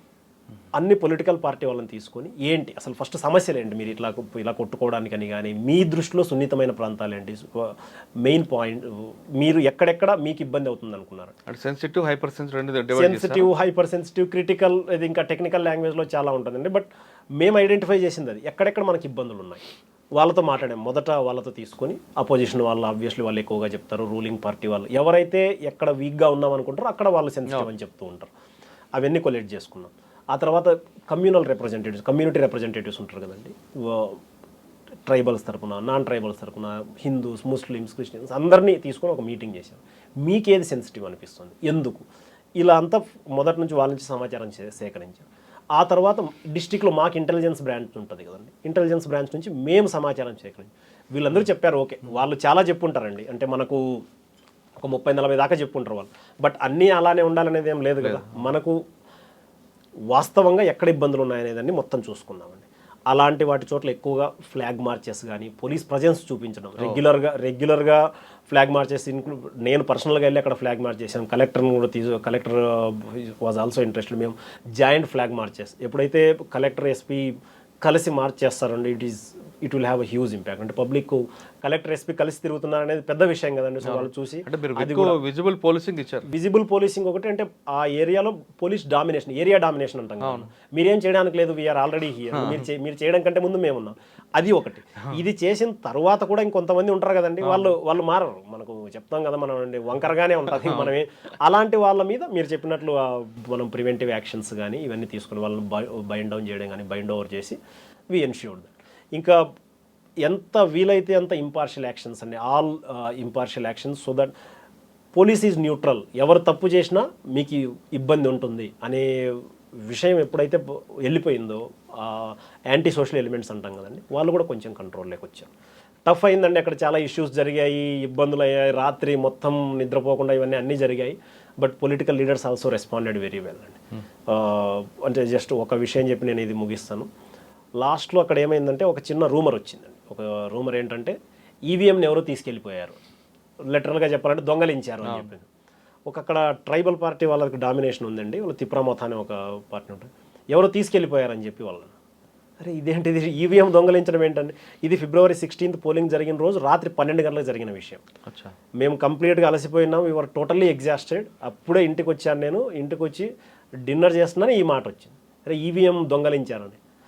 ఈవీఎం అంటే మిగతావి ఏం జరిగినా కానీ పెద్దగా ఇంపాక్ట్ ఉండదు కానీ అండి, ఈవీఎం అంటే తెలుసు కదా మనకు ఆల్రెడీ. ఈవీఎం దొంగలించడం అంటే అదేం చిన్న వస్తువు, ఏమన్నా 10 రూపాయలు 25 రూపాయలు దొంగలించానని చెప్పి అసలు ఏం జరిగిందని చెప్పి మళ్ళీ చూస్తే రావాల్సి, ఎప్పుడైతే మేము ఈవీఎం ఏ రూట్లో వెళ్తుంది స్ట్రాంగ్ రూమ్ నుంచి పోలింగ్ స్టేషన్కి, మళ్ళీ ఏ రూట్లో వెనక్కి వస్తుంది కూడా మేము డివైన్ చేస్తామండి. అంటే ఆ రూట్ కూడా మ్యాప్ కూడా వాళ్ళకి ఇచ్చి ఉంటాం, మీరు ఇదే రూట్లో రావాలని. ఆ రోజు ఆ రూట్లో ఏదో వాటర్ ఎక్కువగా వచ్చింది, ఫ్లడ్డింగ్ లాగా అయిపోయిందని చెప్పి వాళ్ళు కొంచెం డీటూర్ తీసుకొని మళ్ళీ వేరే రూట్లో వచ్చారు. అక్కడ గొడవ వచ్చేసింది, అరే ఇలా ఎలా వెళ్తారని. ఒక పార్టీ వాళ్ళని ఫాలో అవ్వడము వెనకాల, అంటే ఇదేమో దొంగలించబడుతుంది అని చెప్పి దొంగలించకుండా మేము వస్తున్నాం చూడటం కోసమని వాళ్ళ వెనకాల వస్తున్నాం, అది వాళ్ళ వర్షన్. మమ్మల్ని కొట్టడానికి వస్తున్నారని పోలింగ్ పర్సనల్ చెప్పి సిఏపిఎఫ్ వాళ్ళందరూ సార్ మా ఎంట పడ్డారు కొట్టడానికి, అరే మిమ్మల్ని ఎందుకు కొడతారా బాబు, మీరేం చేశారు, మేమేం చేయాలి అంటే కొట్టడానికి వస్తున్నారంటే ఏదైనా ఇష్యూ జరిగిందేమో అనుకున్నాను నేను. నాకు ఇన్ఫర్మేషన్ ఏం తెలియదు అప్పటికి, లోకల్ ఎస్హెచ్ఓకి ఐడియా లేదు, తిరుగుతూ ఉన్నాడు. అప్పటికి రాత్రి 12 అయింది, అందరూ అలసిపోయి ఉన్నారు. ఎస్డిపిఓకి ఐడియా లేదు, అడిషనల్ ఎస్పీ ఇంకా నేను. అందుకోసం అని చెప్పి నేనే వాళ్ళతో మాట్లాడుతున్నాను, ప్రిసైడింగ్ ఆఫీసర్, అసలు ఏం జరిగింది. ఎందుకంటే సార్ మేమంతా పోలింగ్ అయిపోయింది, మొత్తం అందులో తీసుకొని వస్తున్నాము, ఇది అయిపోయిన తర్వాత మామూలు ఈవీఎం తీసుకొని వస్తున్నాం సార్, అంతే జరిగింది. ఇంత జరిగితే మీ వెనకాల ఎందుకు పడతారా వాళ్ళని చెప్పి నేను అసలు వాళ్ళతో ఏమైందంటే వాళ్ళకి తెలియట్లేదు. 2-3 అట్లా నేను మాట్లాడిన తర్వాత డ్రైవర్కి తీసుకున్నాను. నాకు ఎందుకో డౌట్ వచ్చిందంటే మీరు రాత్రి 12 గంటలప్పుడు వస్తున్నారు, ఇంత లేట్ అవుతుందంటే నాకు ఆ డౌట్ రాలేదండి. ఎక్కడన్నా వెహికల్ ఆగిపోయిందా ఏంటి అని డ్రైవర్ని అడిగాను. ఏంటి వెహికల్ ఆగిపోయిందా, ఎందుకు లేట్ అవుతుంది నీకంటే, సార్ ఆ రోడ్ను సార్ మేము వచ్చిన రోడ్లో ఇది వచ్చింది కాబట్టి ఇక్కడ మళ్ళీ ఇబ్బంది అయిందని రోడ్ చేంజ్ చేశాను. సరే బాబు ఎందుకు రాను ఇప్పుడు చెప్పండి, అప్పుడు నాకు ప్రాబ్లం అవుతుంది.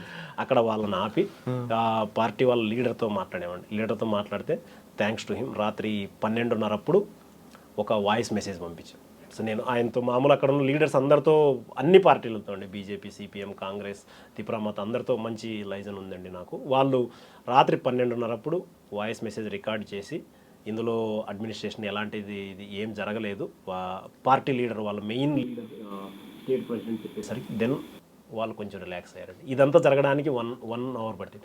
అంతలోపల అక్కడ ఉన్న మా స్టాఫ్ వీళ్ళు, సార్ మేము లాఠీ చార్జ్ చేస్తాం, సార్ మేము లాఠీ చార్జ్ చేస్తాం. అరే మీరు లాఠీ చార్జ్ ఎందుకు చేయడం, మీరు ఆగండి, అసలు విషయం తెలుసుకోవాలి కదండి మనం. వాళ్ళ తప్పేం లేదు, వీళ్ళ తప్పేం లేదు, లాఠీ చార్జ్ చేస్తే సిచ్యువేషన్ అవుట్ ఆఫ్ కంట్రోల్ అయిపోతుంది. ప్లస్ మేము అందరం టైర్డ్ అయి ఉన్నామండి. ఇప్పుడు మీరు you can imagine, morning February 15th రాత్రి అంతా తిరగాలి, మళ్ళీ 16th పోలింగ్ జరుగుతుంది, అంతా అయిపోయేసరికి అది అయిందండి. ఇట్ వాజ్, అంటే నా దృష్టిలో నేను అనుకుంటాను, దేశంలో అన్ని చోట్ల ఎలక్షన్ టఫ్ అని నేను కాదని చెప్పను, బట్ ఎలక్షన్ కమిషన్ చెప్పిన దాని ప్రకారం వెస్ట్ బెంగాల్లో, త్రిపురలో ఎలక్షన్స్ ఇంకొక లెవెల్ అండి. అది మాత్రం, అంటే నేను త్రిపురలో ఉన్నాను కాబట్టి చెప్పట్లేదు, ఇది ఎలక్షన్ కమిషన్ చెప్పిన మాట. So I'm sharing it with you. నేను తాడిపత్రి నుంచి వచ్చానండి. తాడిపత్రిలో ఎంత సమస్యంగా ఉంటుందో నేను నా కళ్ళతో చూశాను. బట్ అది చూసిన తర్వాత కూడా, అక్కడ చూసిన తర్వాత నాకు అనిపించింది ఇది ఇంకొక లెవెల్ అని చెప్పి నాకు అనిపించింది. అంటే తాడిపత్రి బెటర్ అంటారా? మేబీ నాకు అనిపిస్తుందండి పర్సనల్గా. బట్ ఈసారి జరిగిన దాన్ని బట్టి డిఫరెంట్గా ఉండొచ్చండి, నేను చూశాను కాబట్టి. బట్ అక్కడ ఇంటెన్సిటీ ఎక్కువ ఉంటుంది. 90-95% పోలింగ్ ఎప్పుడైతే వెళ్తుందో, ఎవ్రీ ఓట్, అంటే ప్రతి ఒక్కరు ఓటు వేస్తున్నారు, ఎవరు గెలుస్తారో ఎవరు ఓడిపోతారో అన్నది కొంచెం ఇంటెన్సిటీ ఎక్కువ ఉంటుంది కాబట్టి అదండి. బట్ నా దృష్టిలో, నాకు పర్సనల్గా, ఒక పోలీస్ ఆఫీసర్ అనేది అసెంబ్లీ ఎలక్షన్స్ చేస్తేనే యాజ్ అ ఎస్పీ మనం ఎంత లా అండ్ ఆర్డర్ హ్యాండిల్ చేయగలము, ఎంత ప్రెజర్ తీసుకోగలం అనేది తెలుస్తుందండి. ఎంత అంటే what is your breaking point, ఎక్కడి దాకా నువ్వు ఈ ప్రెజర్ తీసుకోగలవు అన్నట్లండి. బట్ రియల్లీ సాటిస్ఫాక్టరీ అండి అసెంబ్లీ ఎలక్షన్స్ మాత్రం. I'm really satisfied with that. Okay sir, జనరల్గా పోలీస్ ఆఫీసర్లు మీరు చెప్పిన ట్రబుల్ మాంగర్స్ పికప్ చేసి కౌన్సిలింగ్ వేరే రకంగా ఇస్తుంటారు. మీరు ఆ టైప్ ఇచ్చేవారా, లేదా ఓన్లీ వార్నింగేనా? లేదండి, ఫార్చునేట్లీ అక్కడ local awareness is much more. ఇక్కడ ఉన్న దానికంటే చాలా అవేర్నెస్ ఉంటుందండి. అక్కడ people are aware of their rights. వాళ్ళకు దే నో దట్ 24 గంటల కంటే ఎక్కువ పోలీస్ ఆఫీసర్ నన్ను డీటైన్ చేయలేడు అని చెప్పి, without producing me before magistrate. వాళ్ళకు పొలిటికల్ అవేర్నెస్ చాలా ఎక్కువ అండి త్రిపురలో. సో ఇక్కడ మనకు అంతగా అవగాహన లేకపోవచ్చు, కానీ అక్కడ ఏంటంటే వాళ్ళకు చాలా మంచి అండర్స్టాండింగ్ ఉంటుందండి. అసలు ఏంటి, ఎందుకు మనల్ని, అసలు వీళ్ళు ఎందుకు మమ్మల్ని డీటైన్ చేశారు, ఎందుకు మనల్ని తీసుకొచ్చారు అన్నదాన్ని తీసుకొచ్చి మనం మాట్లాడి వార్నింగ్ ఇచ్చి, ఇట్లా చేయకండి అని చెప్పి వాళ్ళను మందలించి పంపించవచ్చు. కానీ వాళ్ళని ఏదో తీసుకొచ్చి, లేదు 2-3 days మనము డీటైన్ చేసి లేదంటే అక్కడే పెట్టడానికి ఛాన్సే లేదండి. అక్కడ అలాంటి మెథడ్ యూస్ చేయడానికి అక్కడ పాసిబిలిటీ లేదు. సార్, అక్కడ పబ్లిక్ పోలీస్ మీద ఎలాగుంటారంటే, పోలీస్కి పబ్లిక్ ఏమైనా గ్యాప్ ఉందంటారా, లేదా రెస్పెక్ట్ ఉందంటారా? అక్కడ పోలీస్ పబ్లిక్కి గ్యాప్ ఏం లేదండి. ఇన్ఫ్యాక్ట్ మనం ఇక్కడ ఫ్రెండ్లీ పోలీసింగ్ అంటాం. అక్కడ police is very accessible there. మీరు అక్కడికి వచ్చి చూస్తే తెలుస్తుందండి ఒకసారి. ఎలాంటి, తప్పకుండా రండి మీరు, మీరు ఒకసారి అక్కడికి వచ్చి చూస్తే నేను చెప్పినవి వాస్తవంగా అలానే ఉన్నాయా అన్నది కూడా మీకు అర్థమైపోతుంది. అక్కడ ఏంటంటే పోలీస్ చాలా యాక్సెసిబుల్ అండి. అండ్ అక్కడ అన్ని కేసెస్ రిజిస్టర్ అవ్వడానికి వాటికి కూడా అది ఉంటుందండి. ఎందుకంటే జనాలకు అవేర్నెస్ ఎక్కువ ఉంది, ప్లస్ పబ్లిక్ కూడా యాక్సెసిబుల్, పబ్లిక్ అండ్ పోలీస్. అది ఇక్కడలాగా పెట్టి కేసులు పెడతారు, పక్కన పెడతారా, అక్కడ కూడా పెడతారండి? కేసులు కూడా అన్నీ పెడతారండి. నేను 325 cases, 323 simple hurt and assault వస్తే అవి కోర్టుకు పంపించి పర్మిషన్ తీసుకొని కేసులు తీసుకున్న సందర్భాలు కూడా ఉన్నాయండి. కాబట్టి అది లేదని దానికి ఏం లేదు. మీకు మ్యాన్ పవర్ ఎంత ఉంటుందండి? నేను 2 జిల్లాల్లో ఉన్నానండి. ఇప్పుడున్న జిల్లాలో త్రిపురలో మ్యాన్ పవర్ సఫిషియెంట్ అంటారా? సఫిషియెంట్గా ఉంటుందండి. మ్యాన్ పవర్ క్రైసిస్ అయితే ఏం లేదు. బట్ ఇప్పుడు చాలామంది కానిస్టేబుల్స్ లోవర్ లెవెల్లో రిటైర్ అయిపోవడం వల్ల ఇప్పుడు కొంచెం షార్టేజ్ ఉంది. బట్ గవర్నమెంట్ ఈ మధ్యనే మళ్ళీ రిక్రూట్మెంట్కి నోటిఫికేషన్ ఇచ్చిందండి. So sufficient man power. Sir, మీరు వెళ్ళేసరికి క్రైమ్ ప్యాటర్న్ తీసుకుంటే ట్రెడిషనల్ క్రైమ్ కనబడుతుంది త్రిపురలో. ఒక కమ్యూనిటీ వాళ్ళే చేసేవారండి, బాడీ అసాల్ట్ కానీ, లేదంటే నైట్ హెచ్పీలు ఏదో. ఇప్పుడు క్రమేపీ మీరు ఇప్పుడు సిపాయి జిల్లాకు వచ్చేసరికి సైబర్ క్రైమ్ వచ్చింది, దాని ఎఫెక్ట్ కనిపిస్తుంటుంది అక్కడ? తప్పకుండా అండి. ఇప్పుడు అంటే మనము సైబర్ క్రైమ్ అనేది ఎప్పుడైతే మన లైఫ్లో ఎలక్ట్రానిక్ గూడ్స్ వచ్చాయో, గ్యాడ్జెట్స్ వచ్చేసాయో, మనం సైబర్ క్రైమ్లో ఆల్రెడీ ఇన్వాల్వ్ అయిపోయి ఉన్నాం. అంటే మనం ఇన్వాల్వ్ అయ్యామంటే మనం చేస్తున్నామని కాదు, బట్ మనం ఆల్రెడీ బాధితులం అయిపోయి ఉన్నాం. సైబర్ క్రైమ్ అనేది ఏంటంటే it could be as simple, అంటే మీ డేటా ఎవరికో ఆల్రెడీ వెళ్ళిపోయి ఉండొచ్చు, వాళ్ళు మీకు యాడ్స్ పంపిస్తూ ఉండొచ్చు, మా దాంట్లో జాయిన్ అవ్వండి, ఇలా చేస్తే మీరు పర్సనల్ లోన్ రిక్వైర్మెంట్ ఉంటే పంపండి అని చెప్పి.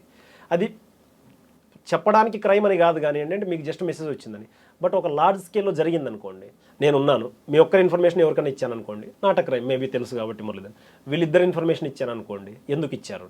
ఇక్కడున్న ఆఫీస్లో అందరూ ఇన్ఫర్మేషన్ ఇచ్చాను అనుకోండి, అరే ఏదో జరుగుతుంది. అదే హైదరాబాద్లో ఉన్న వాళ్ళందరి ఇన్ఫర్మేషన్ నేను వేరే వాళ్ళకి షేర్ చేశాను అనుకోండి, obviously that is a crime.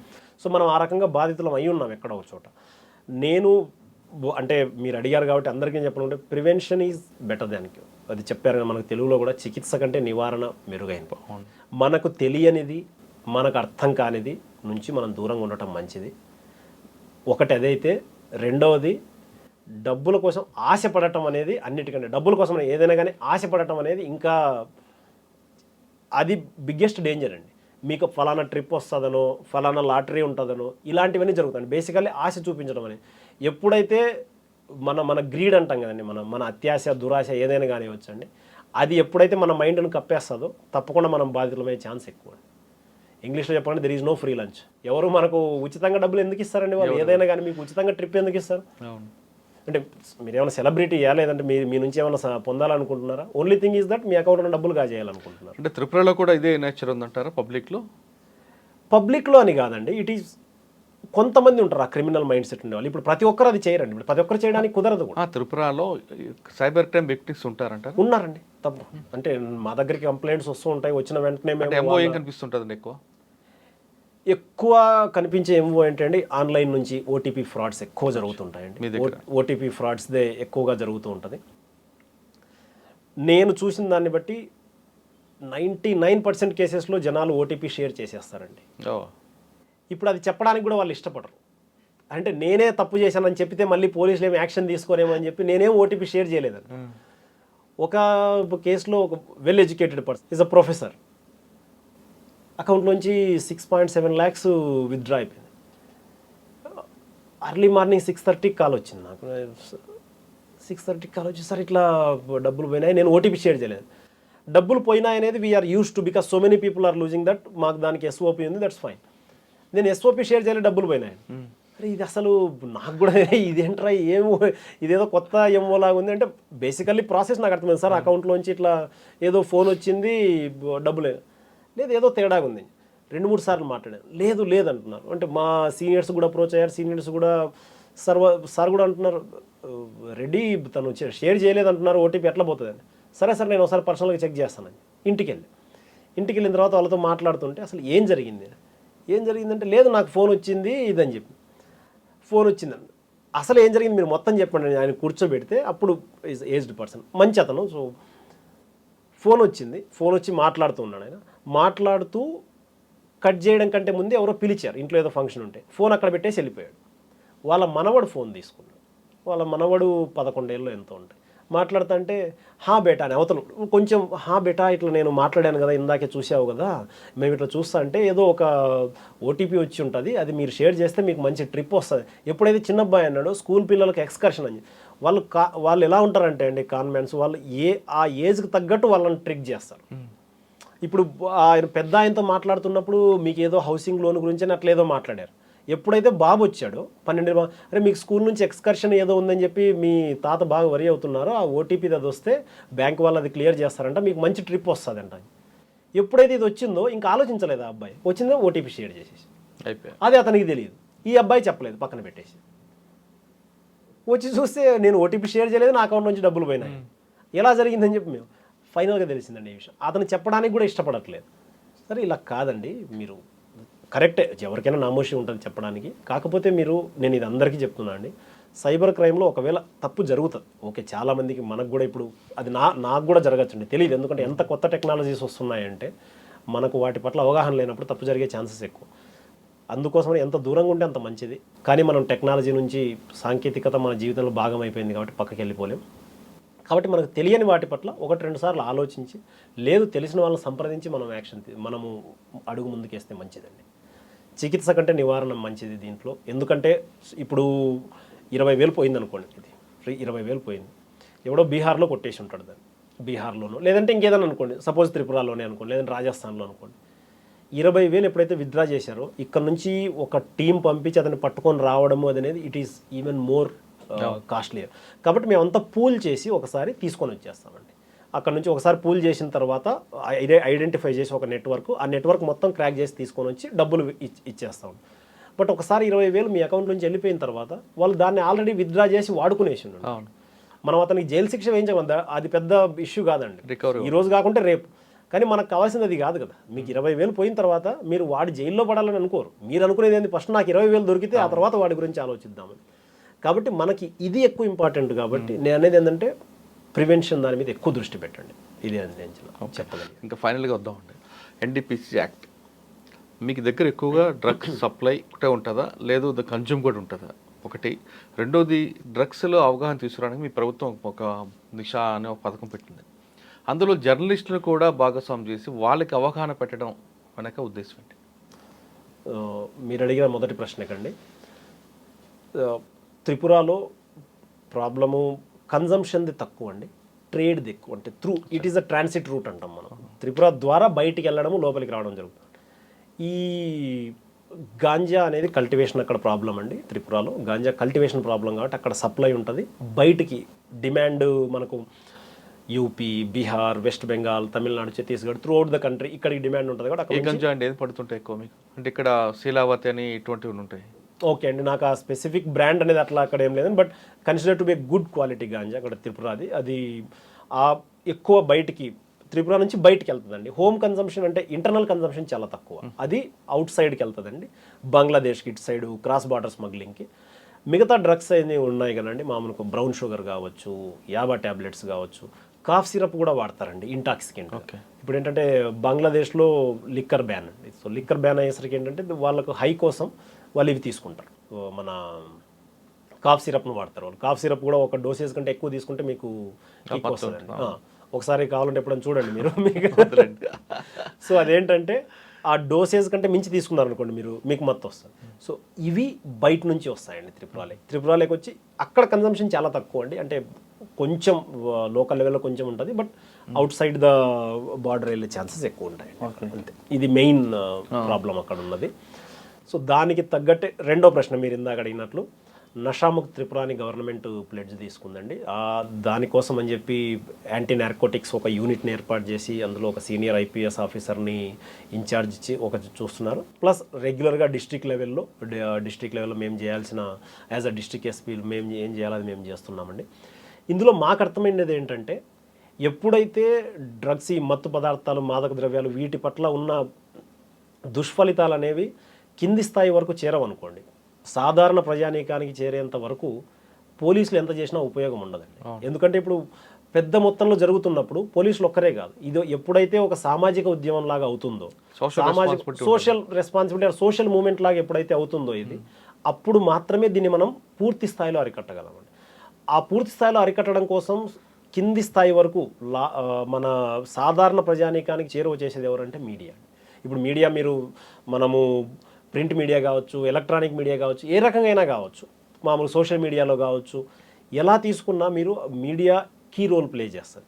కాబట్టి మీడియాని ఎప్పుడైతే మేము ఇంటిగ్రల్ పార్ట్ చేసుకున్నామో, మేము చేసే మంచి పనులు కానీ, అవగాహన సదస్సులు ఇవి కానీ, అవేర్నెస్ సెషన్స్, ఇలాంటివన్నీ మీడియా ద్వారానే ప్రజలకు చేరువైతండి. ప్రజలకు తెలియడానికి చేరువయ్యే విషయం వేరు, ఫస్ట్ అట్లీస్ట్ వాళ్ళకు వీటి గురించి అవగాహన రావాలన్నా కూడా మీడియా రోల్ చాలా ఎక్కువ ఉంటుంది. అందుకోసమని స్టేట్ లెవెల్లో, డిస్ట్రిక్ట్ లెవెల్లో కూడా అంటే నేను మామూలుగా ఎవ్రీ 2-3 months మేము ఎప్పుడైతే మీడియా ఇంటరాక్షన్ ఉంటుందో, నార్మల్ క్రైమ్తో పాటు ఇవి కూడా మాట్లాడుతూ ఉంటామండి. అసలు మీరు వీటి గురించి చెప్పాలి, వీటి పట్ల ఉన్న నెగిటివ్ ఏవైతే ఉన్నాయో అవి చెప్పాలి. ఎవరెవరైతే ఇలాంటి కేసుల్లో ఎవరికైతే పనిష్మెంట్ వచ్చి ఉంటుందో, వాళ్ళు పనిష్మెంట్ వచ్చి 10 years కానీ 12 years ఎప్పుడైతే వాళ్ళు జైలుకి వెళ్ళారో, ఇలాంటివి కూడా మీరు చెప్పండి. ఎప్పుడైతే వీళ్ళు ఫలానా వ్యక్తి పోయి దీంట్లో ఎన్డీపీఎస్లో ఇట్లా కేసులో ఇరుక్కొని 10 ఏళ్ళు జైలు శిక్ష పడిందని తెలిసిందనుకోండి, ఇప్పుడు ఒక 10 మందికి 10 ఏళ్ళు జైలు శిక్ష పడ్డా చాలా ఎక్కువ, మనం డిటరెంట్ ఫ్యాక్టర్ అంటాం, అది భయపెడుతుంది. ఇప్పుడు మన ఇంటి పక్కన 10 ఏళ్ళు జైలుకి వెళ్ళా అనుకోండి, నేను చేయడం ఆపేస్తాను. ఇప్పుడు ఒకవేళ ఇక్కడ మనం నలుగురు వ్యాపారం చేస్తున్నాం అనుకోండి, నలుగురిలో ఒకరు పట్టుబడ్డా మిగతా 3 ఆపేస్తారు. అదే దొరికితే మనకు 10 ఏళ్ళు జైలు శిక్ష, మనం చాలా ఇబ్బంది పడతామని. ప్లస్ ఈ ఎన్డీపీఎస్ బాగా స్ట్రింజెంట్గా ఉంటుందండి. వాళ్ళు సంపాదించిన డబ్బుల్ని, వాళ్ళు సంపాదించిన ఆస్తుల్ని కూడా ఇందులో మనము కన్ఫిస్కేట్ చేసేయచ్చు. కాబట్టి ఇలాంటివన్నీ పబ్లిక్ తెలియాలి అంటే మీడియా రోల్ చాలా ఎక్కువ ఉంటుంది. సార్, త్రిపురలో మీరు చెప్తున్న గంజాయిని బాగా ఎవరైతే పండిస్తున్నారో ఆ కీపీని ఎప్పుడైనా పట్టుకున్నారా మీరు?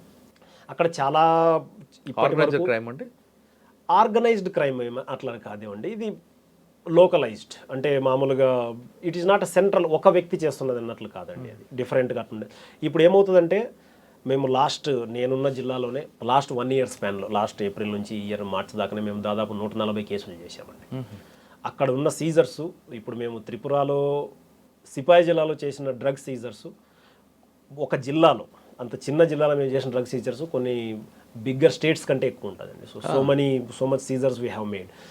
బట్ స్టిల్ ద ఫైట్ అంటే ఇంకా యుద్ధం నడుస్తూనే ఉందండి, అది కంటిన్యూస్గా కొనసాగుతూ ఉంటుంది. ఇదేంటంటే ఎప్పుడైతే ప్రజలు కూడా వాటి పట్ల తిరగబడటం మొదలవుతుందో అప్పుడు ఆగిపోయే ఛాన్సెస్ చాలా ఎక్కువ. సార్, వాళ్ళు అవగాహన కల్పించడానికి అంటే కొంతమంది పండిస్తుంటారు, వాళ్ళకి తెలియదు, కేసులు పెడతారు, ఇవన్నీ కూడా కేసులు పెట్టి బాధపడేది వాళ్ళు, వాళ్ళ మీద సంపాదించిన వాడు వ్యక్తి వేరేగా ఉంటాడు. అవును, మీరు కేసులు పెట్టేవాడికి అవగాహన కల్పిస్తున్నప్పుడు వాళ్ళు ఒక క్వశ్చన్ చేస్తారు, మేము దీని మీదే డిపెండ్ అయి ఉన్నామని.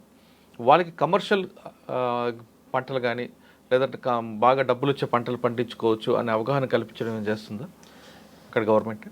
ఇందాక చెప్పారు కదండి మీరు, గవర్నమెంట్ నషాముక్త్ త్రిపుర అని ఎప్పుడైతే ఒక ప్రోగ్రాము, ఒక స్లోగన్ అభియాన్ తీసుకొచ్చిందండి, ఆ నషాముక్త్ త్రిపుర అనే, అందులో ఇవన్నీ ఇంటిగ్రల్ పార్ట్స్ అండి. ఇప్పుడు మీరు ఇందాక ఎగ్జాక్ట్లీ రైట్ పాయింట్ అంటాం, కానీ మనం నర్వ్ పట్టుకున్నారు మీరు.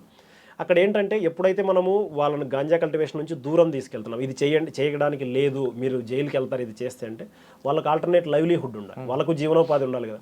అందుకు గవర్నమెంట్లో ఉన్న మిగతా డిపార్ట్మెంట్స్, ఇప్పుడు ఫారెస్ట్ డిపార్ట్మెంట్ కానివ్వండి, హార్టికల్చర్ డిపార్ట్మెంట్ కానివ్వండి, వాళ్ళకు మీరు చెప్పినట్లు కమర్షియల్ క్రాప్స్ కానీ మిగతా క్రాప్స్ పట్ల వాళ్ళకు అవగాహన ఇస్తూ వాళ్ళకు గవర్నమెంట్ సైడ్ నుంచి సబ్సిడీ ఇవ్వడం కూడా స్టార్ట్ అయిందండి. అది 2-3 years నుంచి నడుస్తుంది.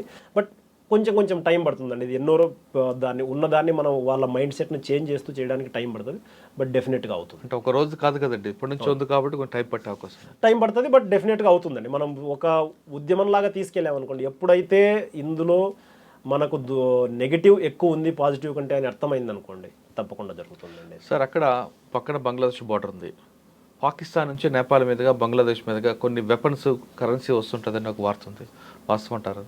మేము ఇందాక మొదట్లో కూడా మీరు అడిగారు కదండి, ఇంతవరకు ఏ వెపన్ అయితే ఇంతవరకు నేను మామూలు అక్కడే ఆల్మోస్ట్ 2 మెయిన్ సెన్సిటివ్ జిల్లాల్లో నేను ఉన్నాను కాబట్టి చెప్పగలను. ఇది weapons through Tripura border almost నేనైతే చూడలేదండి. మేము వెపన్స్ కొన్ని సీజ్ చేసాం, బట్ కంట్రీ మేడ్ రివాల్వర్స్ అండి, అవి లోకల్ లెవెల్లో వాళ్ళు ఏదైనా యాంటీ సోషల్ ఎలిమెంట్స్ ఈ రౌడీ షీటర్స్ పెట్టుకోవడం తప్పించి వెపన్స్ ఇక్కడ స్మగ్ల్ అవుతున్నాయనే సిచ్యువేషన్ మేము ఎక్కడ చూడలేదండి. అది నేను అంటే ఘంటాపథంగా చెప్పగలను, అలాంటిది అక్కడేమీ అది జరగట్లేదని.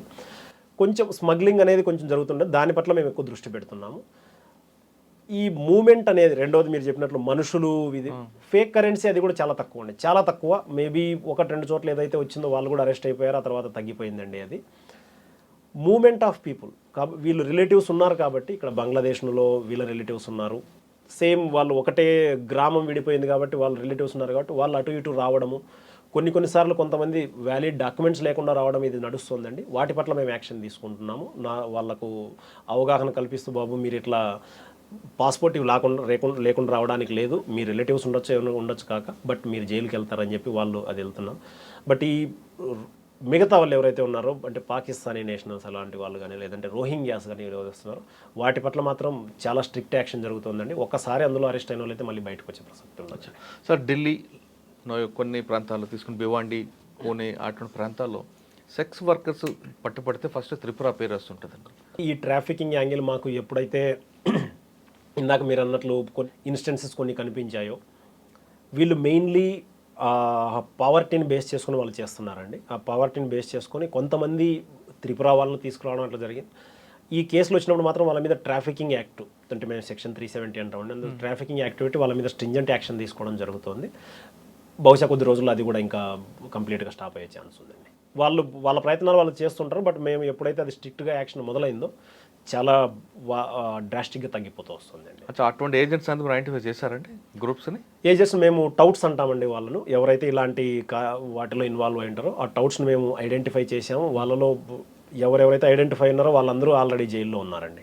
మెజారిటీ వాళ్ళకు బెయిల్ కూడా రాకుండా స్ట్రింజెంట్ సెక్షన్స్లో కేసు పెట్టి వాళ్ళను జైల్లోకి వేసి ఉన్నామండి. మ్యాక్సిమం కంట్రోల్ అయింది, బట్ అక్కడ ఇక్కడ ఇంకా చిన్నగా జరుగుతుండొచ్చు, వాటిని కూడా కంట్రోల్ చేయడానికి. సార్, మీరు పనిచేసిన 2 జిల్లాలో మీ కన్విక్షన్ రేట్ అయిపోయింది?